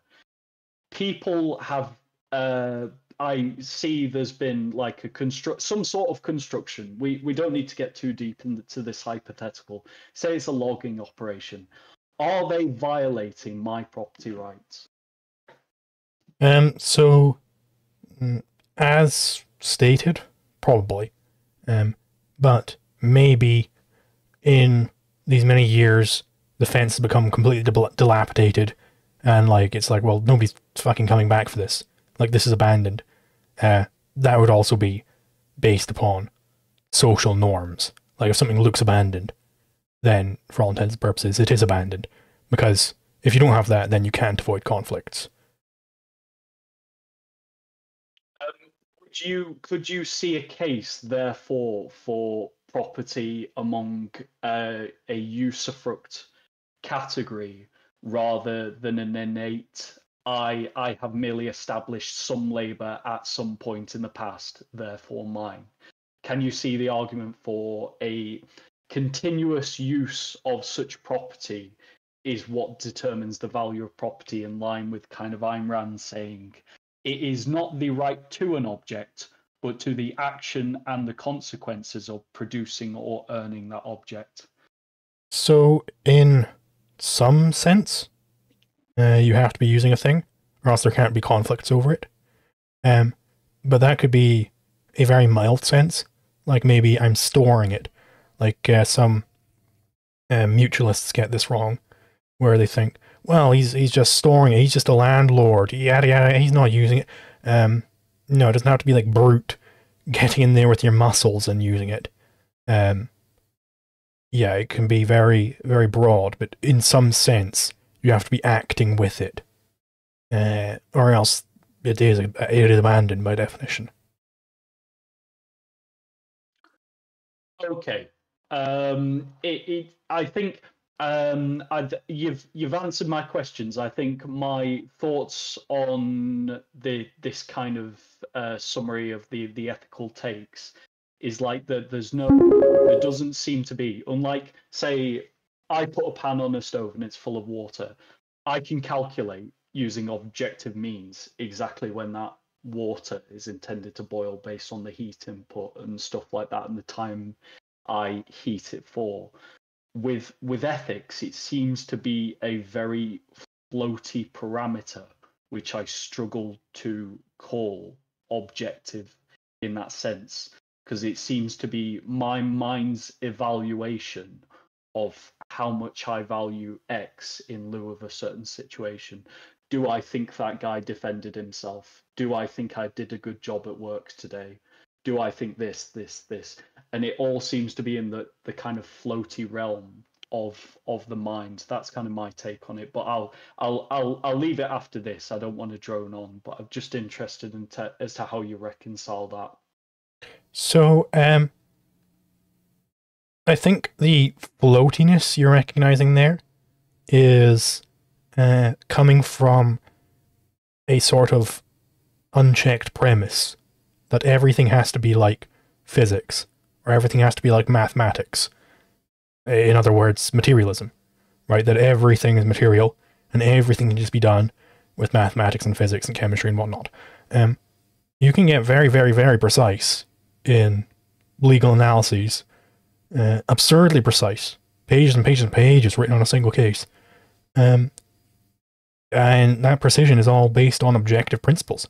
Now, the jurists are coming up with general principles. Sure, it's general. That doesn't mean floaty, right? The rules generally apply to all sorts of situations under this broad category.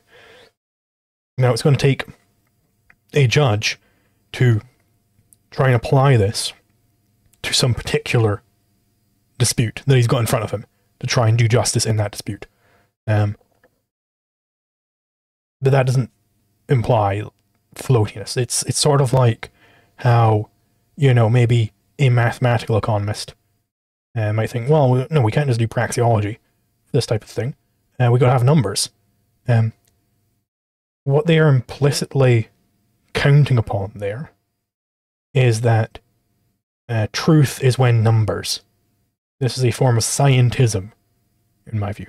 It is, I mean that specifically to mean that they are taking mathematics and putting it in the place of metaphysics. But that's not correct. Mathematics isn't philosophy. Mathematics is mathematics. You already need to have your metaphysics, your epistemology, your yada yada yada. Okay, right. Yeah, thank you for answering those, and yeah, I look forward to watching your future stuff anyway. I thought your video on IP rights was absolutely fantastic, by the way. But yeah, thanks for that. Thank you. I appreciate it.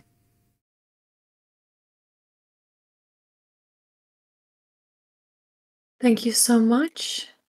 Next, Unknown Slayer.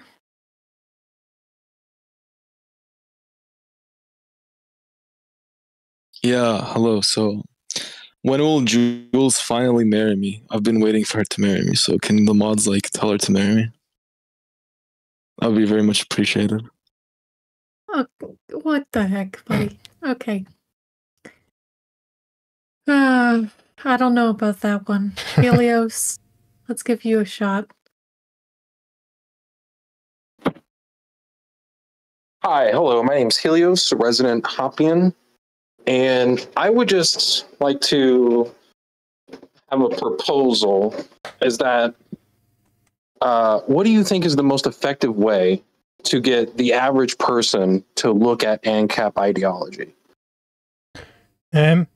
So I would question the premise that we need to concern ourselves with getting the average person to look at ANCAP ideology. I think the average person, the mean, is entirely irrelevant for any sort of strategy. What matters is the idea makers, the philosophers, the vanguard, the remnant. They're the people who matter. You convince those types of people, and then the normies will follow. I mean, what's the defining characteristic of a normie is that they follow norms.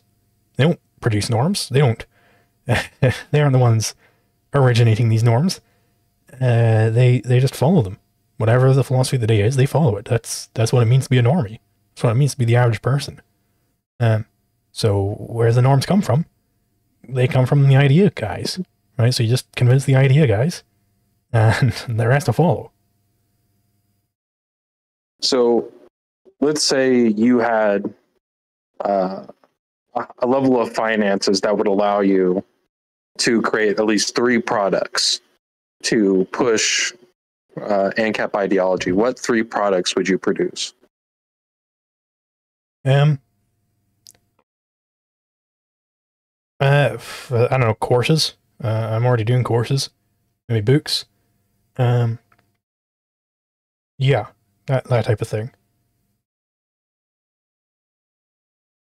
The YouTube videos, commission some sort of if you had a lot of money, a lot of money to spend, commission YouTube videos and TikToks and stuff like that. But also you want to have the actual hardcore, like thick theory behind it, so that you can reach the remnant and point them towards what they need to know. Yeah, because I had an anecdotal experience where instead of like directly quoting Ayn Rand, I made it look like I had an alternative religion, and the person was more receptive.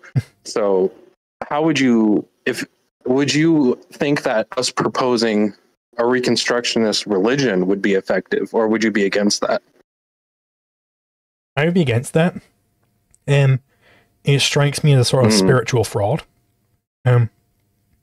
Where it's sort of, at best, you're just herding over a sheep person. You know, you might be a good shepherd. You might be able to herd a bunch of sheep people over that way. The thing with sheep is they wander. And they're going to wonder. And they're going to wonder why, specifically, you're packaging your philosophy in such a weird way. And they're going to wonder what's over the fence. And they're going to wonder what's down this pipeline. That's the type of person who is, in Cattell's words, a way station libertarian. They're just sort of passing through.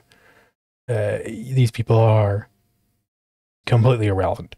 And in the process of presenting it as some sort of Reconstructionist religion, you undercut the actual radical base you're trying to reach. So you're going to be like, what the fuck is this all about? So you're reducing the radicals you're getting, and increase the important people, and increasing the unimportant people. So I think that would be a bad strategy.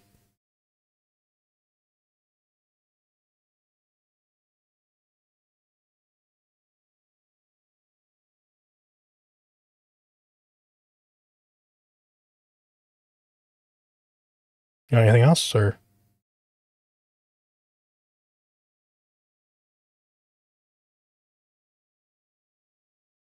Hello?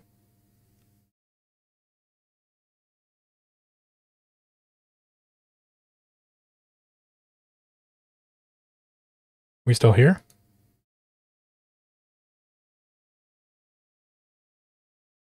Hello?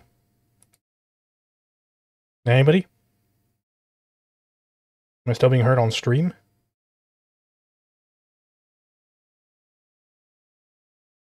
Hello? Oh. Yeah, I think this guy's lagged out, assuming you're hearing me.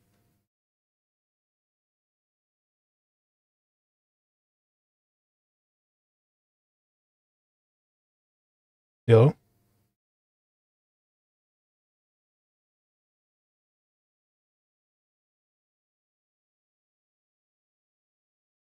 Okay, well, my stream can hear me, so I assume I'm still live then. Yeah, can we get I think Helios is lagged out or something. Can we get, like, the next questioner on? Of course. Sorry, Helios. Maybe later. Baldy?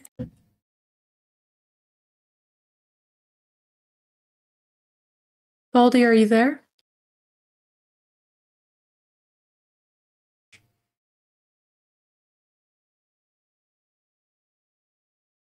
You happen to be muted. Okay, can you hear me now? Yeah. Yes.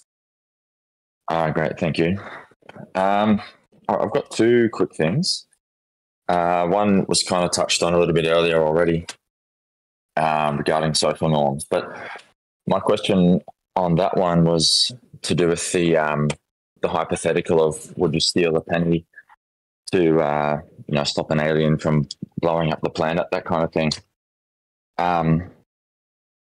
So I guess the question is just around social norms, how much and how much work in that sense is the word steal doing in that question? Because it's doing an enormous amount of work. In a lot of work? Oh, yeah. Yeah, I just think most people would say, like, if somebody stole a penny from my wallet and then said, sorry, man, I had to do that to stop an alien from blowing up the planet, I'd say, oh, that's cool. I wouldn't consider that stealing. So do you think clarifying that Yeah, in terms of that hypothetical, and that's why anarcho-capitalism seems so strange in these hypotheticals, because they assume just the most absurd society you could ever imagine, and then it's like, whoa, this comes to absurd outcomes. Well, duh. If you assume an absurd society, an absurd hypothetical, or any thesis, you're going to get absurd outcomes. And I think it's, if your thesis is true, then you should stick to it. You should bite the bullet. And then you can go on to arguing about why the thesis is true. So these sorts of hypotheticals are great. I love them. They do a lot of good things, but they don't teach you philosophy. A hypothetical being like, whoa, that's crazy. I came up with this crazy scenario and it turned out crazy. That is not an argument. Now, it might be useful to test if someone is consistent, but it isn't an argument. So, I mean, let's take some other, pick a legal theory. Let's pick like a utilitarian legal theory where it's maximize blah, blah, blah, blah, and that's what the law is. Well, whoa, what if there's a utility monster out and about, and he would get really good at utilities from raping everybody? It's like, should he go around raping people? And that seems crazy and absurd. But the consistent utilitarian should, of course, just say, yes, of course, that should happen. I regard that as equally as bananas as the steal a penny hypothetical, because, yeah, in real life, if there's an alien invasion and you had to just get a penny to them, people are just, you're not going to have to steal it. They're going to give you your penny and they're not going to care. Right. Also, so no alien is going to invade in that way. Literally no alien is going to care about getting a penny. Like, Yeah. So I guess, is it okay, if you're answering that question as an ANCAP, is it okay to clarify and say, well, assuming that we're in, Western society, that we're in the city I live in, yes, I would, because it would be reasonable to expect that anyone I would steal from would be okay with it, or then it's not really stealing, is it? So yeah, which is like, can you kind of is that a valid way to answer? I mean, it's fine to do that as like a clarification, but I think it is worth just biting the bullet and saying, yeah, you shouldn't steal. Stealing is bad. Of course, an implication of that is stealing is still bad, even when someone dies if you don't steal. Like, it doesn't alter the principle. Yeah, so you could say, yeah, that's I would in where I live, because it wouldn't be stealing to take that penny. Yeah, but then everyone, immediately they're going to be like, oh, but I asked about stealing, and then. I mean, you might get somewhere with somebody who's honest with that type of thing, but most debates there's going to be like, but I asked you about stealing. Yeah. Okay. Yeah. Thank you. My other question, in kind of on the same topic, the same kind of hypothetical, and the position that we take as ANCAPs when people respond with. Comment that they're not kind of doing the utilitarian argument, but they're just saying something like, well, that's absurd on the face of it. Anyone would do that. And so that's why it's right. It's like an appeal to intuition or instinct or something like that. Or even social norms to say that law can be based in social norms. I've thought about using a kind of, to demonstrate why that's wrong, using a metaphor of a visual illusion, like a visual illusion which makes two straight lines look bent, for example. And if you look at those and say, well, no, they are bent, because any reasonable person would look at those and say they're bent. And then you can kind of appeal to, well, sometimes our intuition is wrong. Do you think that would be an analogy for why sometimes it looks absurd, or are we losing something fundamental to the argument there? There is definitely something to it. That's why law isn't intuitive. It's not intuited or anything like that. And a proper social norm is not just, well, I felt like it. And I thought it would be fine. A proper social norm is the person is communicating something to you. So, I've got a letterbox on my front door and a path leading up to it. I'm communicating to couriers that it's fine to walk up that path and put letters in the letterbox. Right? Yeah. Yeah. All right, cool. Thanks heaps for your time, man. I love all your videos. All right. See ya. See ya. Thank you. Zek, are you here? Yes. Hello. Can you hear me all right? Hello. Yes. Hello. Good. Sorry, I was in the middle of something. Somebody was saying rape is moral because of evolution in there. It's an interesting fellow. What else was I going? I had a question. I have a Southern objectivist friends, and he says that in the War of Northern Aggression, the North was obviously the aggressor and evil. And I was wondering which side by you would be considered the aggressor, because slavery was a common accepted practice during at the time. And most of the forts, I think, were all in Southern territory. So I was wondering if, what's the objective viewpoint of, were they defending them or were they immoral? So I wouldn't collectivize too hastily. I wouldn't say the North as a collective is the aggressor and the South as a collective is the... That is true. There were a lot of Northern people who were not in pro-war, sorry. Yeah, so it would be on the individual level. So, for instance, Lincoln, he's a huge aggressor. He ordered an invasion of a bunch of people, and he ordered a bunch of horrible things. That's aggressive. And then at the same time, those Southern slavers are also aggressive because they're engaged in slavery, which is an aggression. Okay.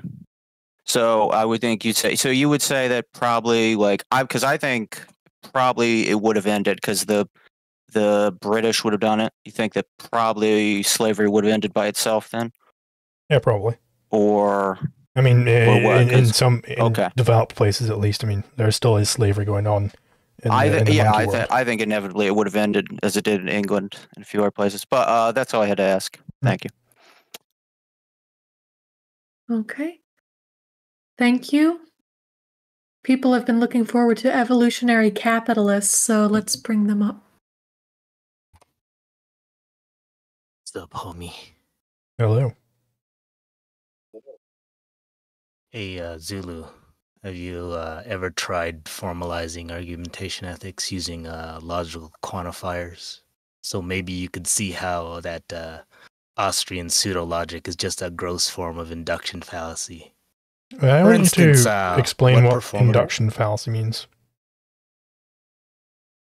It's basically when you overgeneralize. Can you explain how specifically I'm overgeneralizing? I'm the one asking the question here. So, for instance, what? Actually, this is my AMA. I get to ask as many questions as I want. So, for instance, let me ask my question. This is not an interrogation of evolutionary capitalism, right?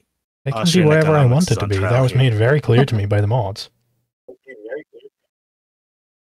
So, can I ask a question or what? Go ahead. For instance, what performative contradiction am I making? If I make the argument that sometimes aggression should be used to resolve conflict. Sure, so the performative contradiction you're making is that you've demonstrated that it's better to resolve disputes by arguing over them rather than being aggressive. And then you're saying, well, we shouldn't be arguing over things. We should be being aggressive.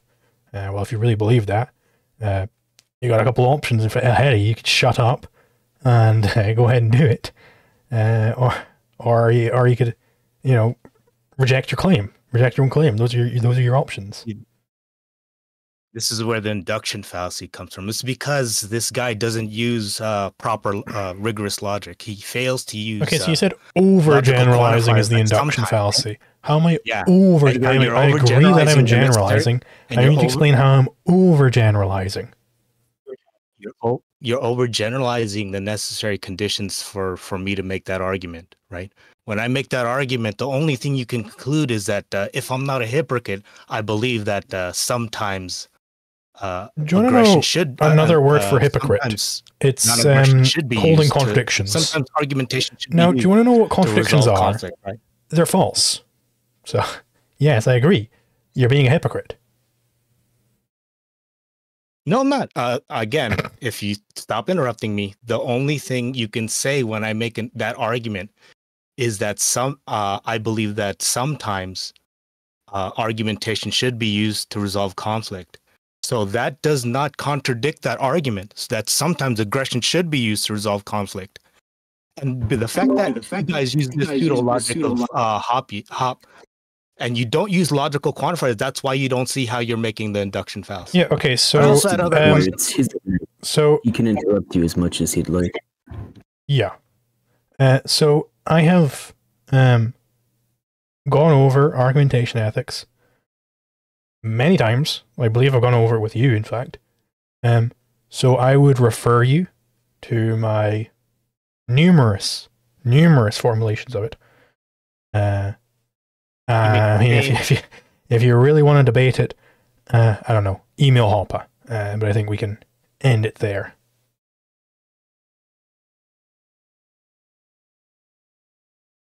Alrighty. Are you ready for the next person? Yep. All right. We're coming back with the Pakistan man, whose name I can't remember how to pronounce. Jar, I think.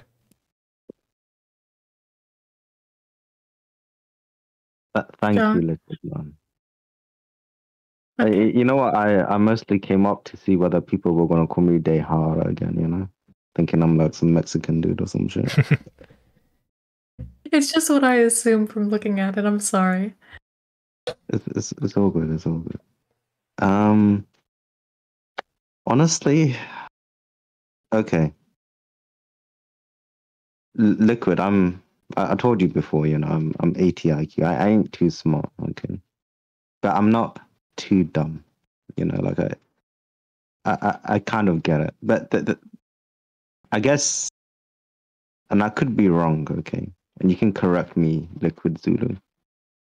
But the vibe I'm getting is a lot of these ANCAP people that look at, I hate taxes. What the hell? This is so much money. Damn. I would have so much more money in my pocket if I was paying no taxes. So they just sort of jump on this thing because they think, oh, I'll pay no tax, therefore I have more money in my pocket.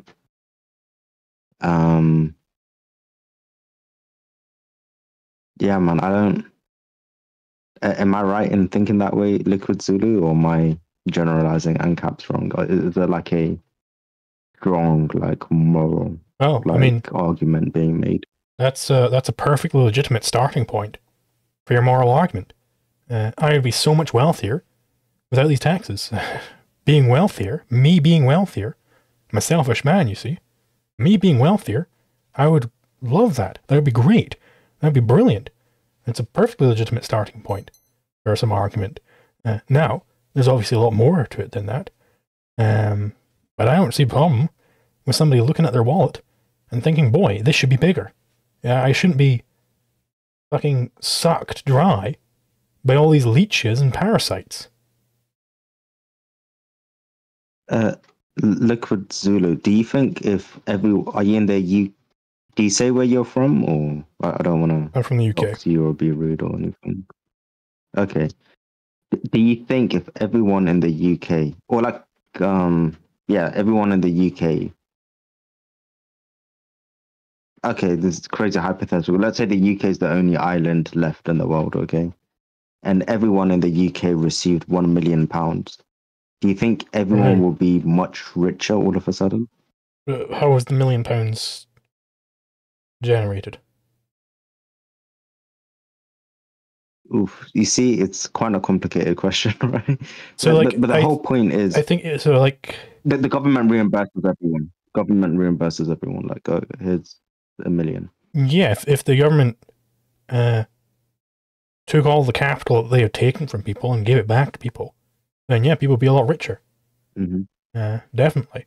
Now, But if it wouldn't- just means that you know the government prints off a bunch of billions more pounds and just gives fake paper pieces to people, then no, people do not get wealthier from that. You just get a redistribution of wealth from that. Okay. But if it, true, mean, yeah, if it means like agree actual, with you. in real terms, people are getting actual capital goods, then yes, people are actually getting richer. Is okay. My thinking behind this is things like housing are limited, correct? Yeah. If we, for example, if everyone's wages went up suddenly, literally all that's going to happen is, more people can afford higher rents, therefore rents are just going to go higher. The only way I see it going is landlords just making more money. I don't see it as like, everyone's becoming richer all of a sudden. So if everybody's wages went up in real terms, i.e. where it's not just more paper pieces, if they went up in real terms, then that implies that there are more resources to use to build houses. And, you know, there's presumably more demand for new houses now because people have a bunch of real money now. In the same way that we have a whole lot more housing now, we're a whole lot more, in real terms, richer than we were in medieval times or the Stone Age or whatever, right? True. Yeah, I agree with you. The only problem is, sadly, it doesn't really work that way, right? Where like, it's 1-to-1 where when wealth goes up, housing goes up exactly. Well, no. Like, for example, that's in the inflation. UK, many people. Like that's why I'm being careful to specify in real terms. That in real terms, if people's money goes up, like as in, there's actual more widgets being given out to people. There's actual more gold being mined. There's actual more things, rather than the government printed off a bunch of new paper pieces and called it money. Because I don't think printing off pretensies money makes anybody richer. It redistributes wealth, rather. Yeah, okay. I would argue people's. Okay, I feel like we're going off my main point. There's no doubt people's standard of living goes up over time.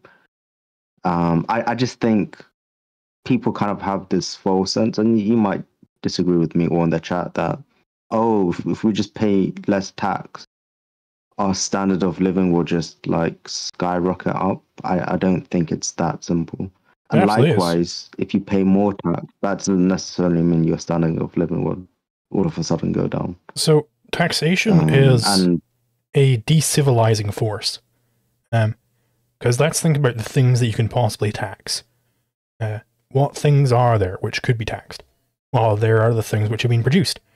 It's something which you've taken out of nature, or you've traded, or you've produced, like from other things that you've traded for, and yada, yada, yada, right? So tax means a tax on production, which means that there will be less production than otherwise, because the opportunity cost of production goes up.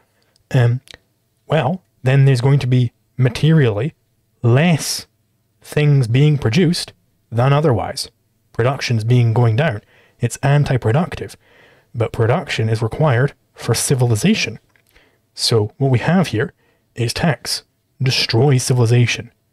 It reduces production. It actually injures. It actually punishes doing this thing necessary for the standard of living to go up. So the standard of living will go up more if you have no taxes.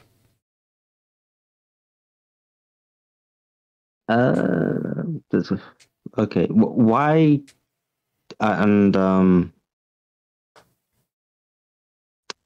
Why do you think people will say things like, Scandinavian countries that have, not necessarily Scandinavian countries, but just like there's a lot of countries with high taxation that have pretty good standards of living. And there's a lot of like third world countries with that they're having issues where people aren't paying taxation, and it's leading to like failed economies.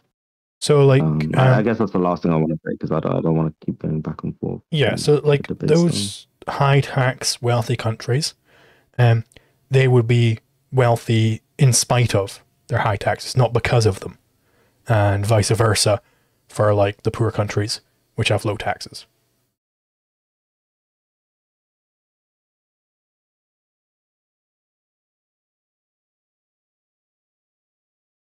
Yeah, anyway, I'm just going to go to the toilet real quick. So I'll bid you adieu, Jar. Thank you for coming on again. And I'll be back in a second before we bring up the next questioner.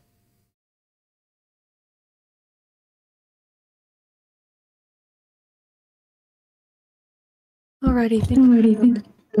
Yeah, I was just gonna mention. So this is Zulu's event, and just a reminder to anybody. He's allowed to interrupt anybody that he would like, because it's his event. It's not your event; it's his event. So just bear that in mind. Just bear that in mind.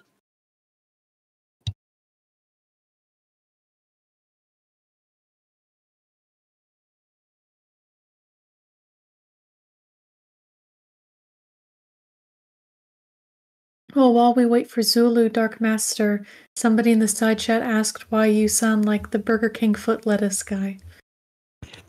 I get that so many times.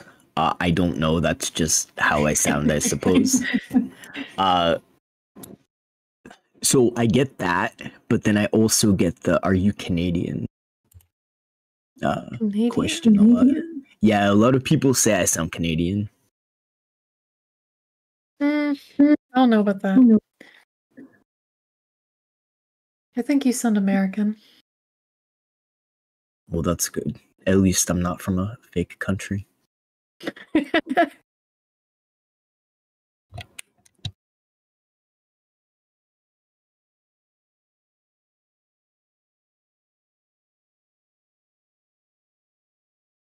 Brief intermission. Liquid will be back in a few minutes.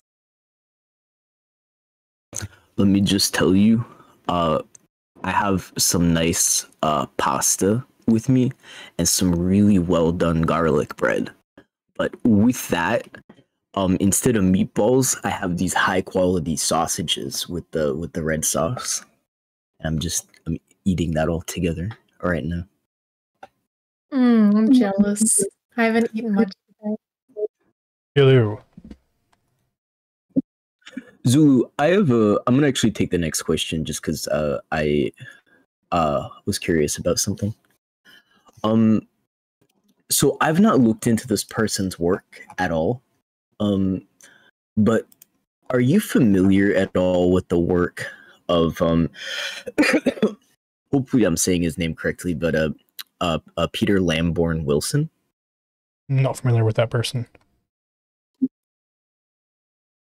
Yeah, apparently they were very influential on what's been like collectively, referred to, even though it's like an improper category, but what's kind of collectively been referred to as American anarchism. Not familiar with that one, unfortunately. Yeah. Okay. All right. Let's see who's next. I will just quickly take a question from my chat. Somebody sent in a super chat, so I'll have to go on to that one. So Nathan asks, yeah, no problem. How do we distinguish norms and mens rea make it not stealing from law is whatever society says in the penny to save the world hypothetical? The difference is that it's not that society just arbitrarily decided that it's fine to steal under these certain circumstances. It's that people understand that that it's communicated that it's fine to do that in that sort of situation. In such an absurd situation, it would be fine to do that. Everybody understands this in the same way that everybody understands that it's fine to walk up a path and put something in a post box, right? It's that it's been communicated by action. It's that it's rather than hear ye, we have decided that this is fine. Right. And now we can move on to the next person. All right. Steve Harp. Are you here? Yeah, hello. Hello. Hey, Zulu. Well back, I think this was in the summer, on stream, you mentioned that you were trying to get a debate together with Academic Agent. I was wondering if you're still going to do that. Well, so, I mean, he's on my list of people I need to contact, but I've been too busy to seek out debates specifically. The last while I've just been taking whatever debates come along. But he is on the list. All right. What about, Andrew Wilson, the guy who just absolutely annihilated Dave Smith? Yeah. I'd be fine talking to Andrew. I've been on his show before. I believe it was when I was debating Jay Dyer. Yeah, I mean, I'd be... I think he's also on my list. I've literally got like a physical list I've got on my computer of people I need to contact for debate. And I believe he's on there as well. All right, well, I think both of those would be pretty entertaining. That's all I really want to ask. Because I'm sure Andrew Wilson would almost certainly accept. And he's been on a show already, and he seems to be very open for debate. All right, sounds good. Thanks, Ben. Yeah, I would just say for your audience, this event's being held on the Discord server Politics. It's just politics. You can look it up. Well, it's a debate about politics. If you want to join and talk here as well. Oh, sorry, I didn't mean to interrupt. Oh yeah, I was just saying I do have the link on the stream. I don't know if it was big enough before I've increased the size. Yeah, discord.gg/politics, and then we're like, if you click on the events thing, it should be on there, like at top left, or if you scroll right down in the voice chats, it should also be. Yeah, it should be right at the top. Yep.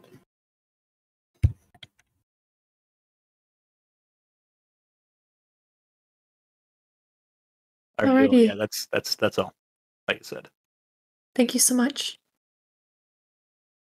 And then we have Papa Pop-Tart. If anybody else is interested in discussing anything with Liquid Zulu or have any questions, please raise your hand, as currently this is the last person on our board. Thank you so much. Papa Pop-Tart, you're up. Hello? Hello. I just have two quick questions. Do you have any book recommendations for someone just getting into objectivism?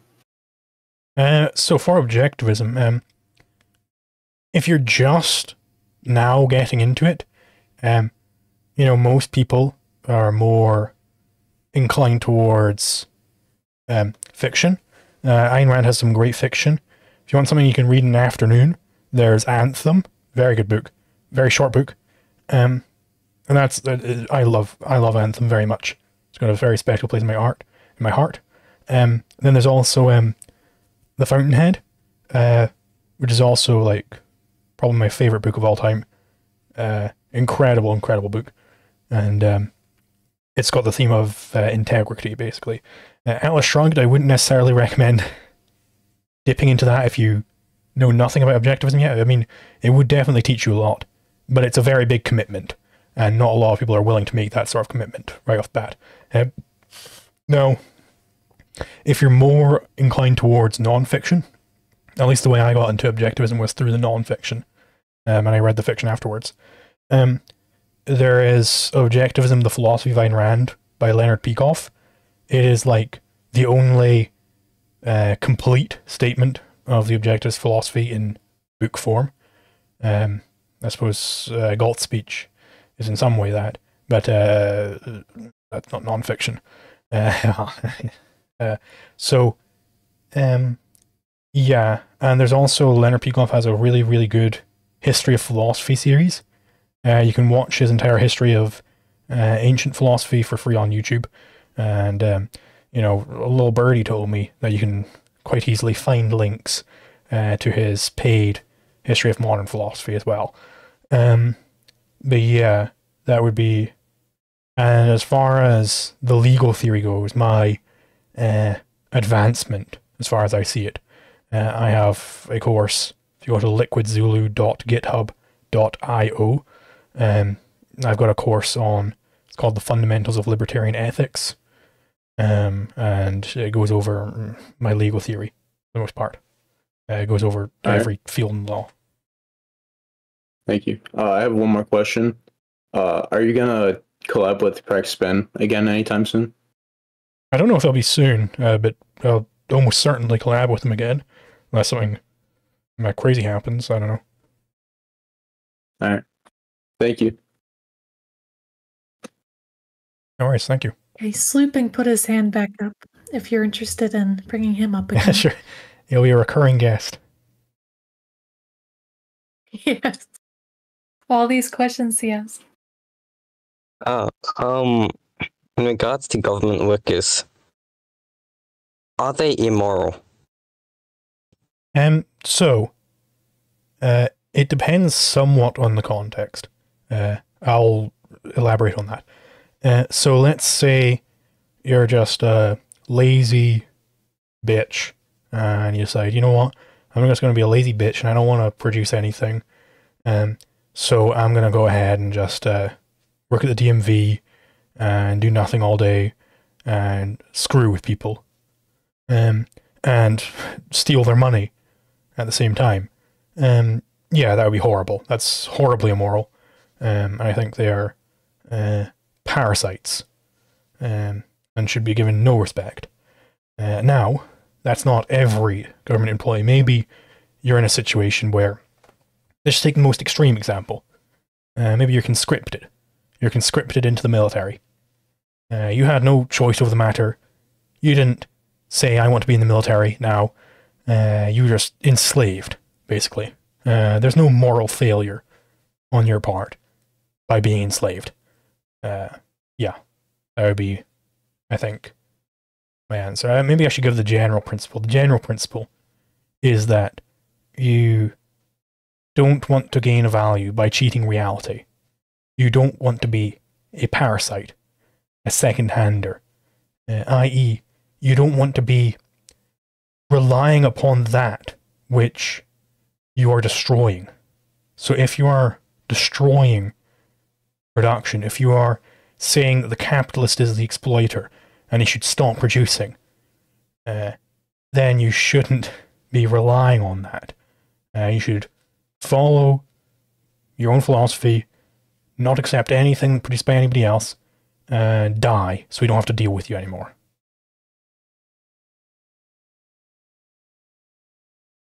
Yeah. Does the same apply to politicians? Yes. Then how would the modern libertarian strategy of participating within politics work with this in mind? Sure. So, I think the best way to use a libertarian party is as a platform from which to spread the philosophy. Because I hold Leonard Peikoff's philosophical theory of history, where the philosophy is the fundamental that you need to change. So, the best way to use a political party is just to broadcast a philosophy, just be ultra, super, duper radical, and slowly change the philosophy of the day that way. And in a way, this is what Millay did, right? He was very radical, incredibly, extremely radical by politician standards, of course, especially Argentine politician standards. He used it as a method of spreading the philosophy.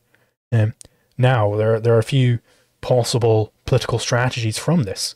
An interesting one is the spoiler effect. So let's take the US. In the US, let's say that the Libertarian Party is able to consistently get 1% of the vote in swing states, or something, if they were to campaign for that type of thing. Now, they could then make deals with the parties. They could say, hey, here are a list of things we want done. And if any party does not capitulate to these demands, we will run. If one of the parties capitulates to those demands, then we will no longer run. Is anybody else hearing And, him breaking up? Oh, sorry, am I... Do you hear breaking up? Oh dear. You're quite robotic right now. Oh no, why is this happening? Am I still here? Yep. Am I back now? There we go. Yes. Okay. Yeah, it's fixed. Sorry about that. Yeah, there's a storm going outside. Imagine it must have just knocked me out for a second. So I'll try and pick up where I assume I was. So, yeah, spoiler effect. Let's say libertarians are able to get 1% of the vote in swing states in the US consistently. Then libertarians could send a list of demands to whichever party is more likely to accept them, or to both parties or whatever, and say, hey, if you do not accept all of these demands, we're going to run a candidate here, and you won't win. But if you accept our demands, then we're going to drop out and endorse you, and then you can get 1% extra vote, and that might be enough to push you over the edge. So then with 1% of the vote, you're able to control the policies as if you had more than 50% of the vote. That's a very, very powerful thing. Indeed, the Bolsheviks used very similar types of strategies to go from a tiny minority party in Russia to controlling all of Russia. You see, Lenin, he had trained up his Bolsheviks quite well. They were just enough power, just enough military might to swing the civil war in either direction between General Kornilov, I think his name was, and the prime minister, or whatever it was. Or it might have been a president, I don't know. So he was able to choose which side won, basically. If he didn't fight, then the military would win, the loyalists would win, and the Tsar would come back into power. If he sides with the parliament, then the parliament can win. So he can choose which side wins. And he went to the parliament, and he said, hey, if you grant my demands, if you arm the workers, if you allow them to take over the landed estates, yada yada yada yada, then I will bring my Bolsheviks to fight for you. Prime Minister had no choice because he needed to win this, or else he'd be on the chopping block. So with a minority of power, Lenin was able to take control of all of Russia, and there are two very, very good videos on this from the Springtime of Nations channel called Libertarian Leninism. Yeah, they're very good. Yeah, I think that answered your question. This is more of a personal question. If you were to work in a government job, were to be the most productive, most efficient, most producing, person, whatever, but you're paid in taxpayer dollars, what would you think about this? So I would say that if you're really this productive person, you shouldn't sell out. Now there's a very good character in The Fountainhead, which I mentioned earlier, about this. His name's Gale Wynand. He does this sort of selling out strategy, and you can see in the book how it works out for him. To not give any too big spoilers.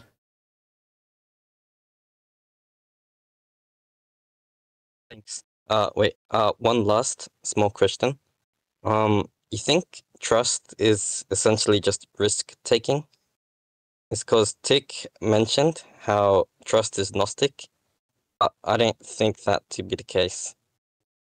So, I think I haven't seen the Tick video in question. Maybe I'll agree with him if I watch it. So, I think there is a offhand comment. Okay. I think there was I think there's a rational sort of trust. Namely, the rational way to trust a person. Like, I have friends and I trust them very deeply. That is a recognition of the types of choices they make. and a recognition that they're probably going to keep making those sorts of choices again in the future. So it's trust is just a recognition of how a person has acted in the past, that they've acted well in the past, that they keep their promises, that they do that sort of thing. So trust is a recognition of reality in that sense. And so is distrust. If someone is distrustworthy, they aren't worthy of trust. That means that they generally evade, that they generally make rash decisions, that they generally jump to conclusions, that they generally are erratic, that you cannot trust them, that it would be wrong to trust them. This fact is giving you the value that you should not take what these people say at face value. Right?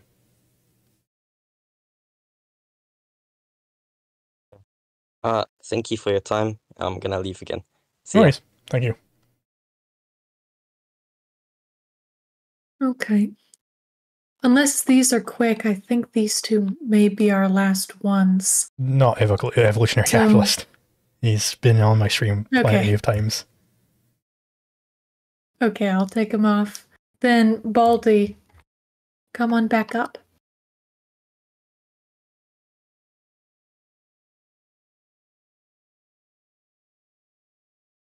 All right, taking myself off mute. Thanks, Zulu.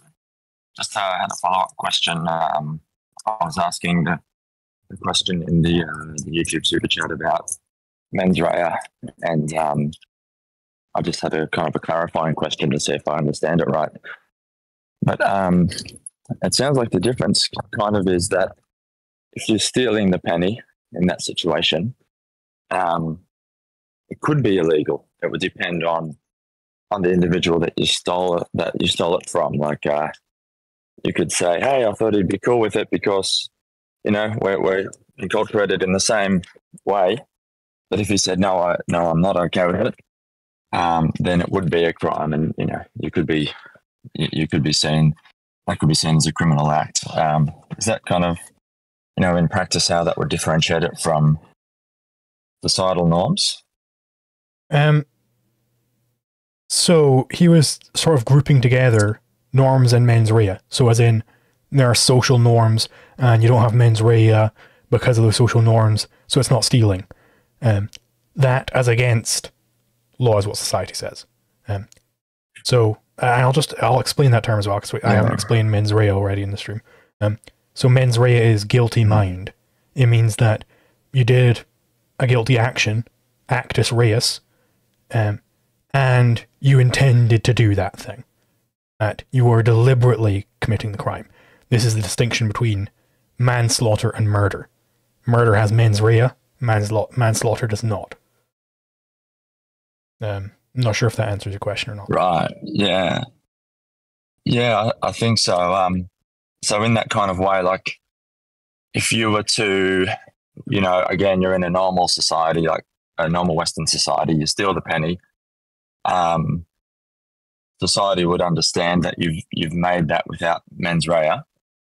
But under kind of an ANCAP legal system, you're making a wager that it's not stealing, because if that individual says, "No, I didn't, implicitly permit people to steal a penny for a great benefit," then it doesn't matter.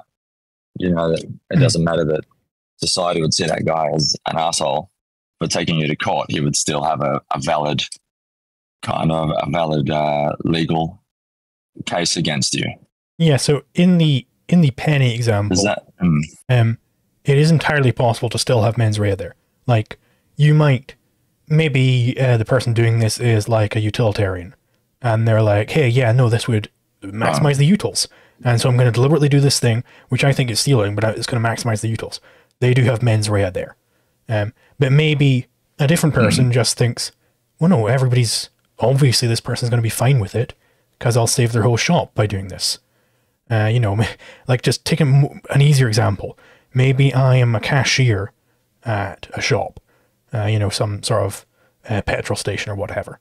And, I obviously don't own the money in the cash register, but maybe somebody comes in with a bomb strapped to their chest and says, hey, I'm going to blow this whole place to smithereens if you don't give me the money in the cash register.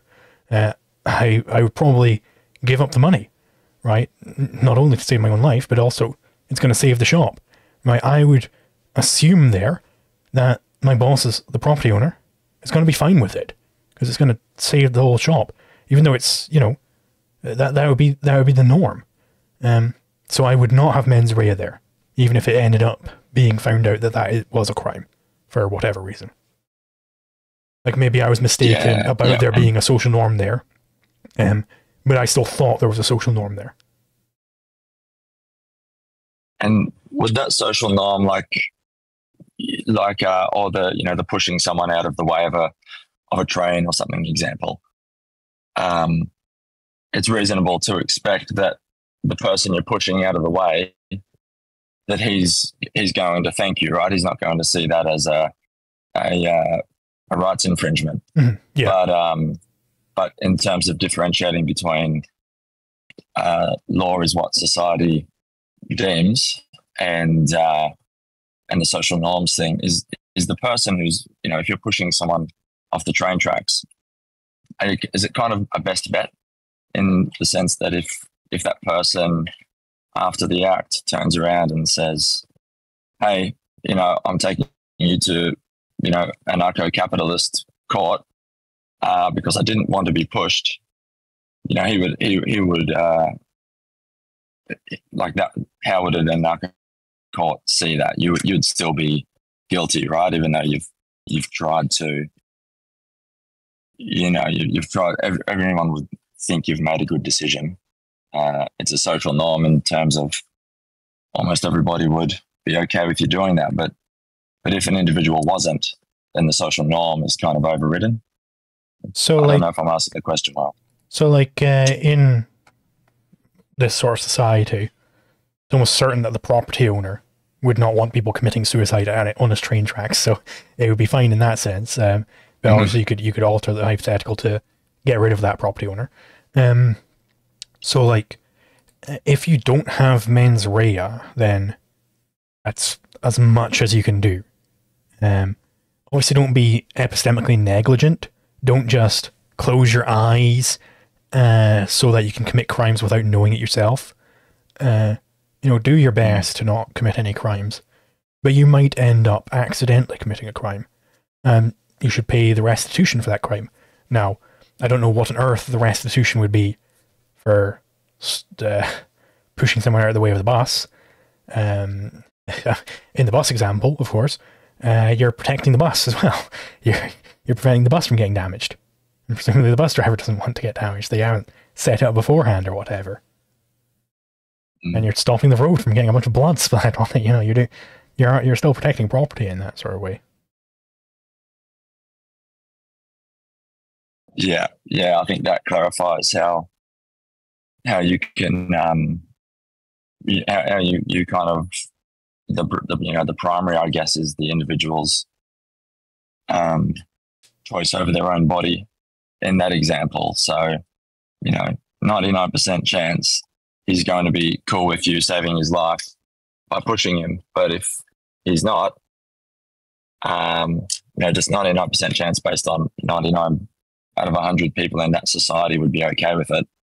So it's a social norm. But if he wasn't, then the social norm doesn't matter. It's still his property right.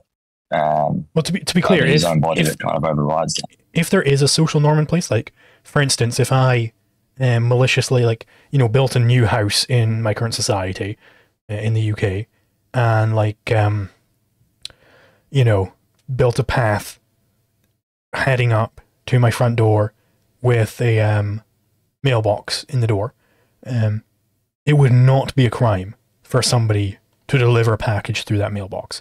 I couldn't be like, hey, what the hell are you doing? You're trespassing. Because I have communicated to people that is what I want them to do with packages. That I want them to walk up my path and put them through my mailbox. Yeah. Yeah. So if there's an implicit kind of suggestion then you can't then turn around. Yeah, that makes sense. And like that's where social norms come from. They're forms of communication, in my view. It's like how there are all sorts of social norms we're operating upon right now in this conversation. Like we are using a whole buttload. Like we're not speaking in Lojban or, you know, first order logic or whatever. We're speaking in English. There's a whole bunch of assumptions that are built into what we're saying to each other, social norms we're operating under.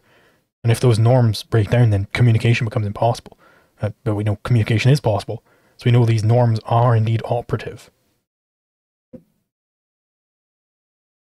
So would you say, you know, in the kind of pushing someone off a train track example, have they done enough to communicate that they're okay with you pushing them off? How have they done enough to you know, communicate, hey, I'm okay with them on saving my life?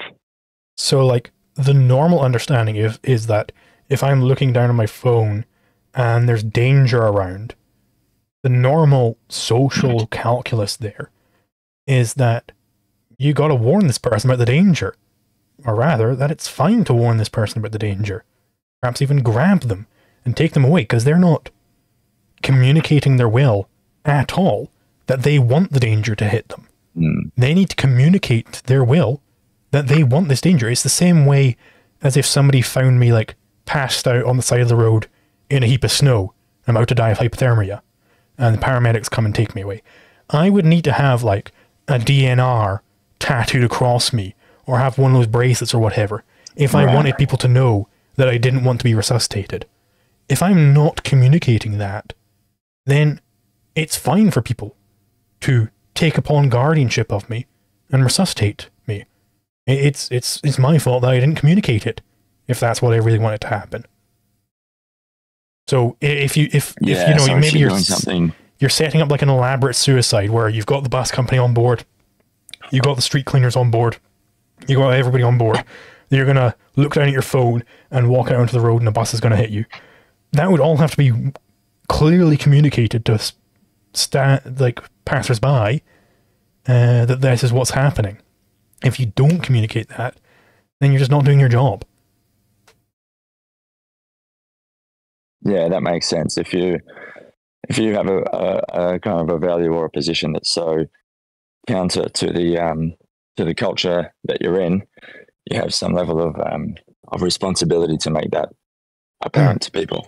And so in a kind of a ANCAP court, you'd be thrown out. You'd say, no, you know, this person's acted rationally. You should have done more to, like the do not resuscitate band, or you should have done more to, to counter signal the social norms. Yeah. Okay. Cool. Yeah. Yeah, that makes sense. Oh, thank you. Awesome. Thank you. Okay, thank you so much. We're going to bring up somebody who hasn't come up yet, which is Zucchini or Suckini.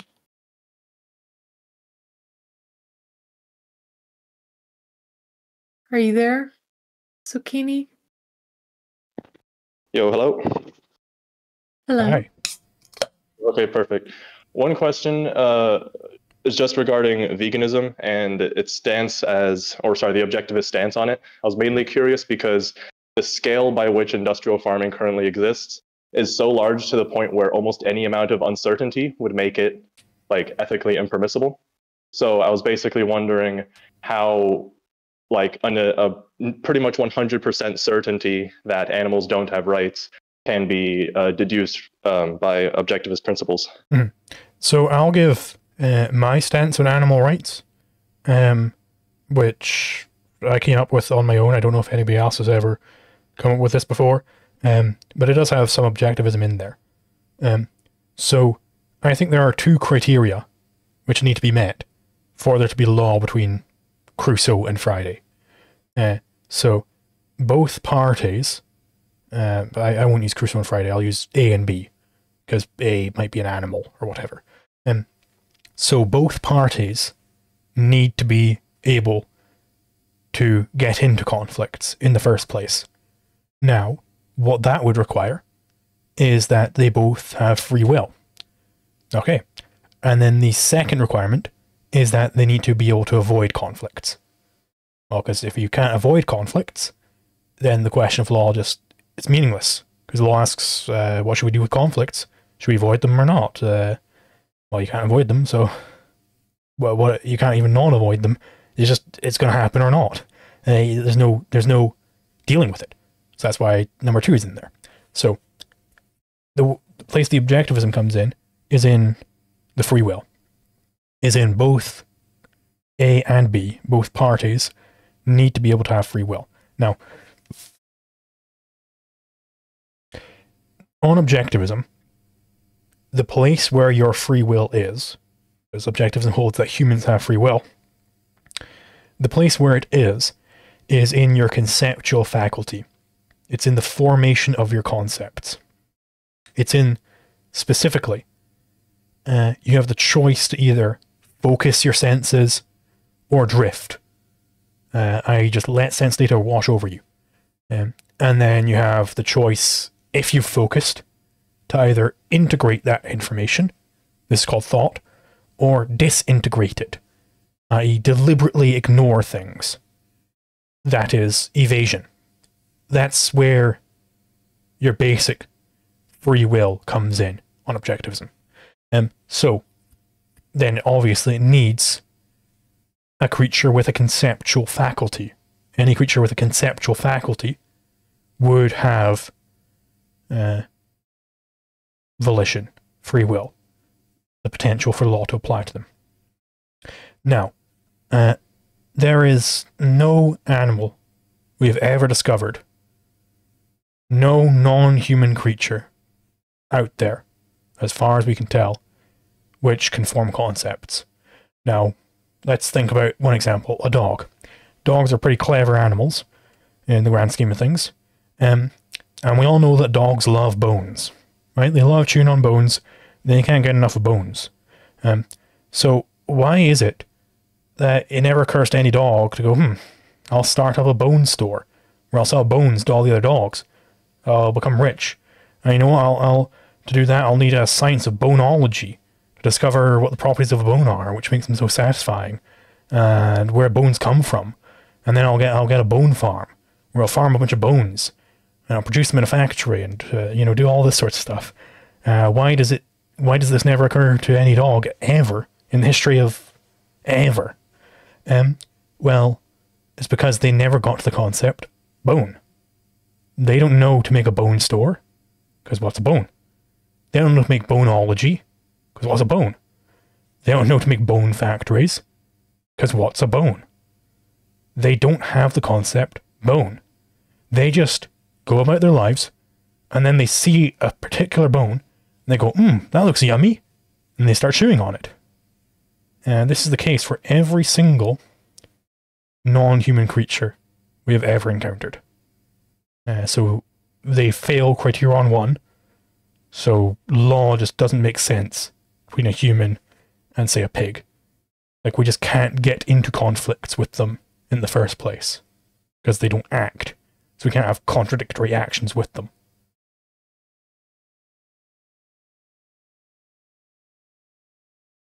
I see.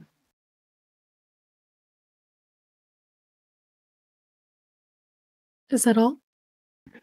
I guess another question would be like, that seems to me like a somewhat high bar for gauging the conceptual level, because you can, or I don't know if you've done this, but like with my cats, if they are like taking some of my shit, I can distract them with something else, right? I mean, that's not exactly the nature of trade, but like it seems like a little bit of a high bar that we don't see, I don't know, cats having like mice shops out there to say that they can't conceptualize mice. But also other criteria for sentience just include like more basic things like reacting to things and acting in, or I guess this could be considered evolved, but acting in ways that would in the long term improve their well-being. And it seems like animals can do that. It just seems a little difficult to argue that you can be like 1 billion% certain that they have zero rights whatsoever. So, like, let's take. So, I think language is. Oh, wait, the key sorry. Can here. I add one more thing real quick? Sure. Yeah.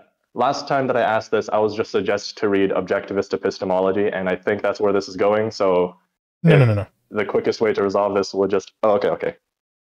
So let's take. I think language is the key. Or does a thing have language? If it does, then it's got a conceptual faculty. If it doesn't, it doesn't. Because I think language is a key role. It has a key role in forming concepts, and I can elaborate on that if that's required. So let's take perhaps the closest thing to humans. Let's take a chimpanzee. Many people think that these things have rights and they're sentient and all that sort of thing. So they try to teach sign language to a chimp. His name's Nim Chimpsky. And I'm going to just read off the longest sentence he's ever said. Give orange, me give eat orange, me eat orange, give me eat orange, give me you. Now, this is not language.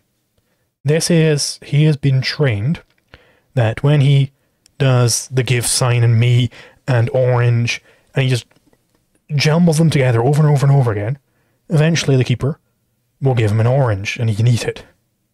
That is not even close to language. A 1-year-old has a better grasp of language than good old Nim here. And this is true for every type of other animal we've ever tried to teach language to. We've never been able to do it. Not one time. And, you know, people will see these clips of, like, Coco the gorilla pining about climate change or whatever other random bullshit her keepers cared about. And of course, it's all lies. They edit out exactly what they want you to see. Coco could not talk. No animal has ever been able to talk. Only humans can do that. Humans have the ability to do language.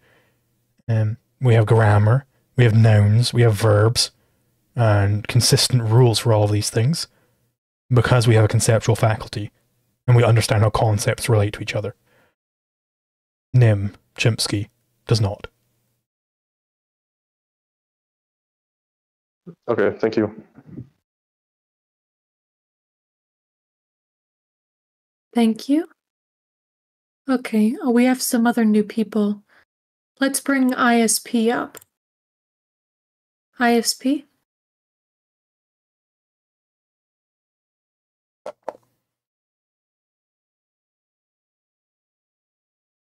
ISP, are you there?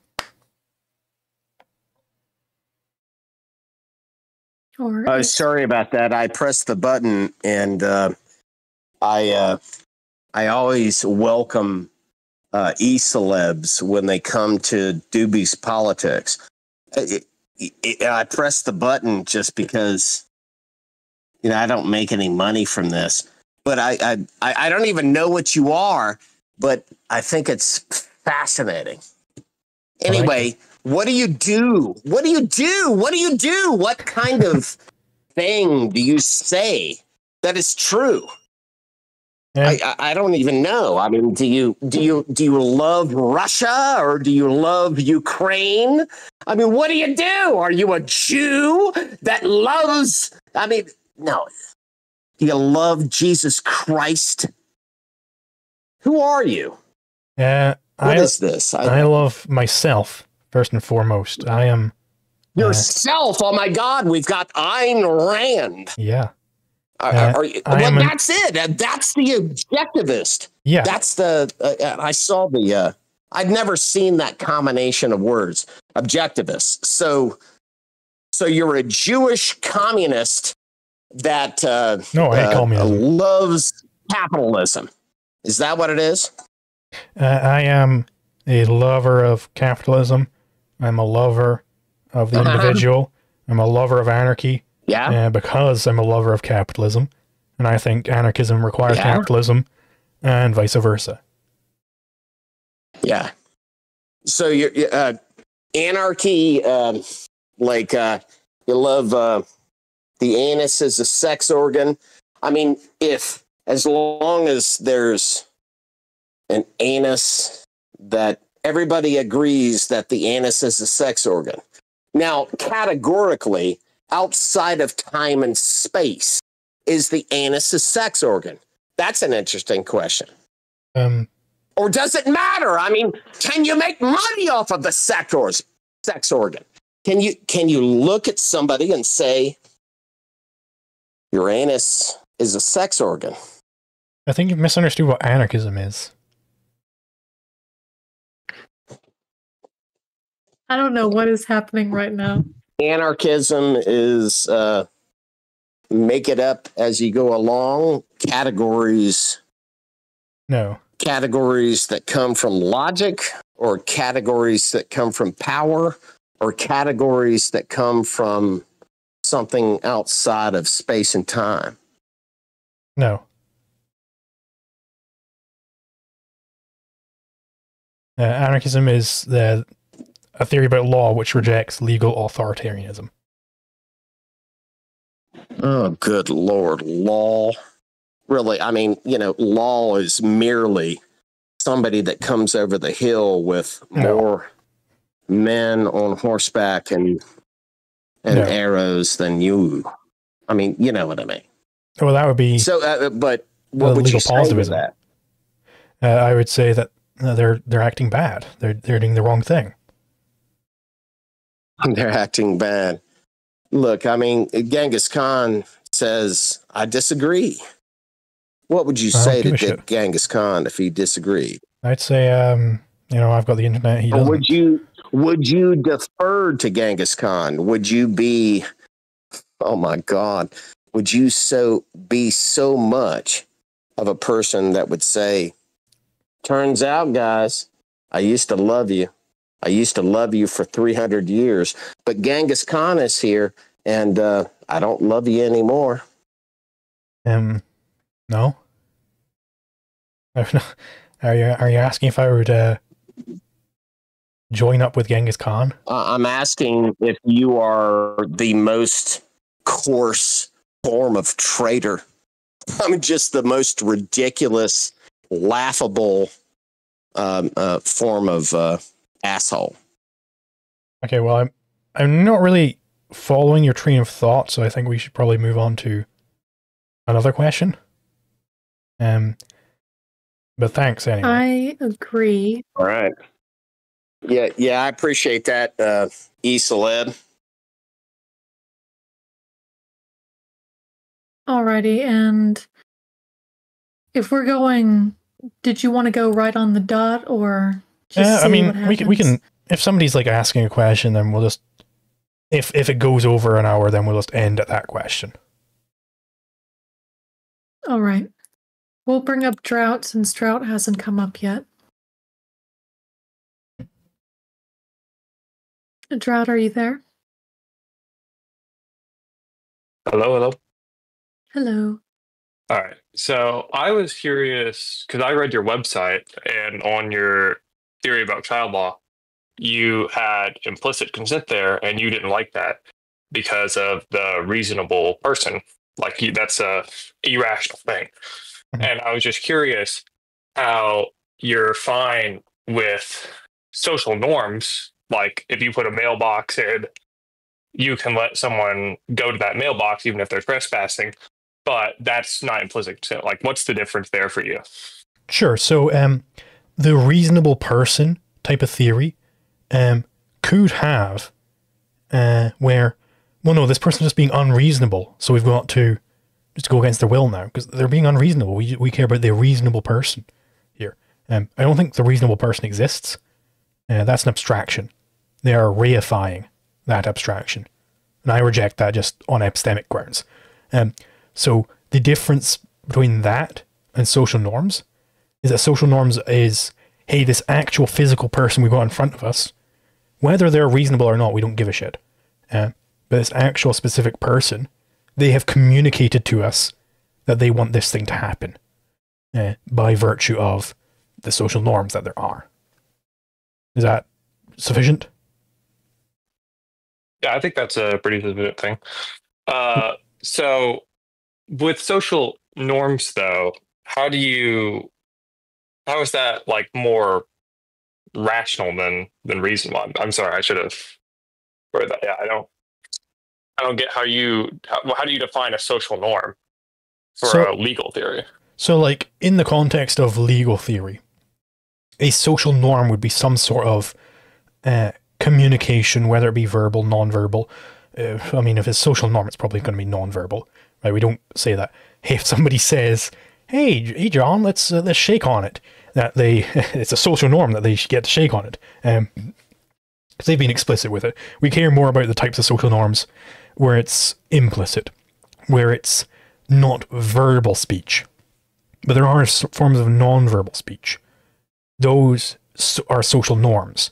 It's the type of thing where just by your body language, how you've arranged your property, how you've acted in the past, all that sort of thing tells you, it communicates information for the future until such a time that they come in and say, no, I explicitly don't want this thing. So maybe you've got a relationship with your friend where he says that, in the past, he's always said that it's fine for you to just, when you're hanging out with him, to go into his fridge and to grab a Pepsi out of the fridge, because you're a big Pepsi drinker or whatever.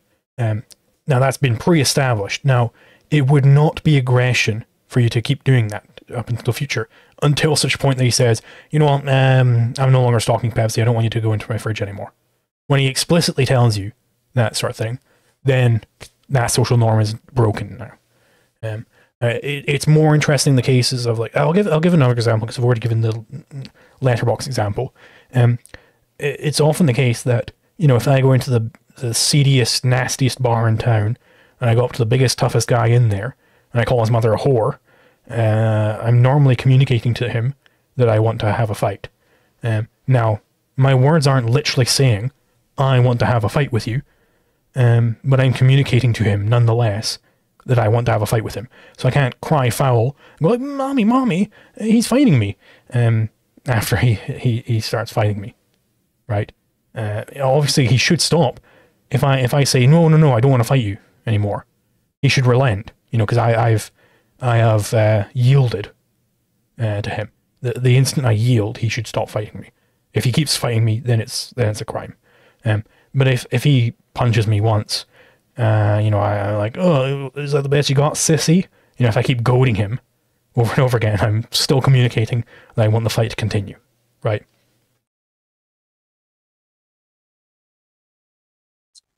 All right, yeah, I thought that was a pretty good answer. Thank you.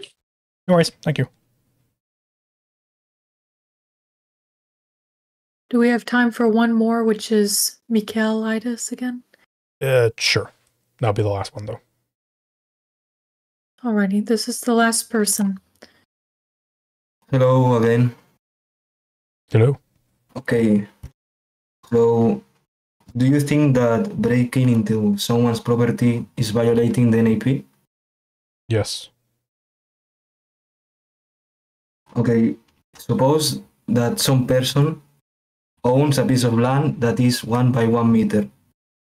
Suppose also that a situation that such that if you do not break into this piece of land, all conscious beings suffer for all eternity. Would you break into this 1 by 1 meter piece of land? No.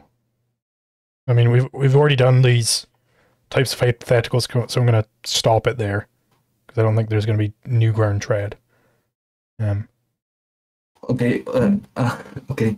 So I'm sorry. No, as in that did that. That's the question over. No, we're at time. Okay. Alrighty. Bring you to the audience. Yeah. Thank you, Zulu, for taking time out of your day to talk to us, and thank you to all of the audience and everybody who came up on stage. Remember to check out Liquid Zulu's YouTube channel and website, all pinned in the AMA Socials channel. Yeah, thank you for having me on, guys. It was very nice. Yeah, this is just on the discord.gg/politics server. Alrighty. Have a nice day, everybody. This is your host, Joker, signing off. Yep, see ya. Good right here. Boop.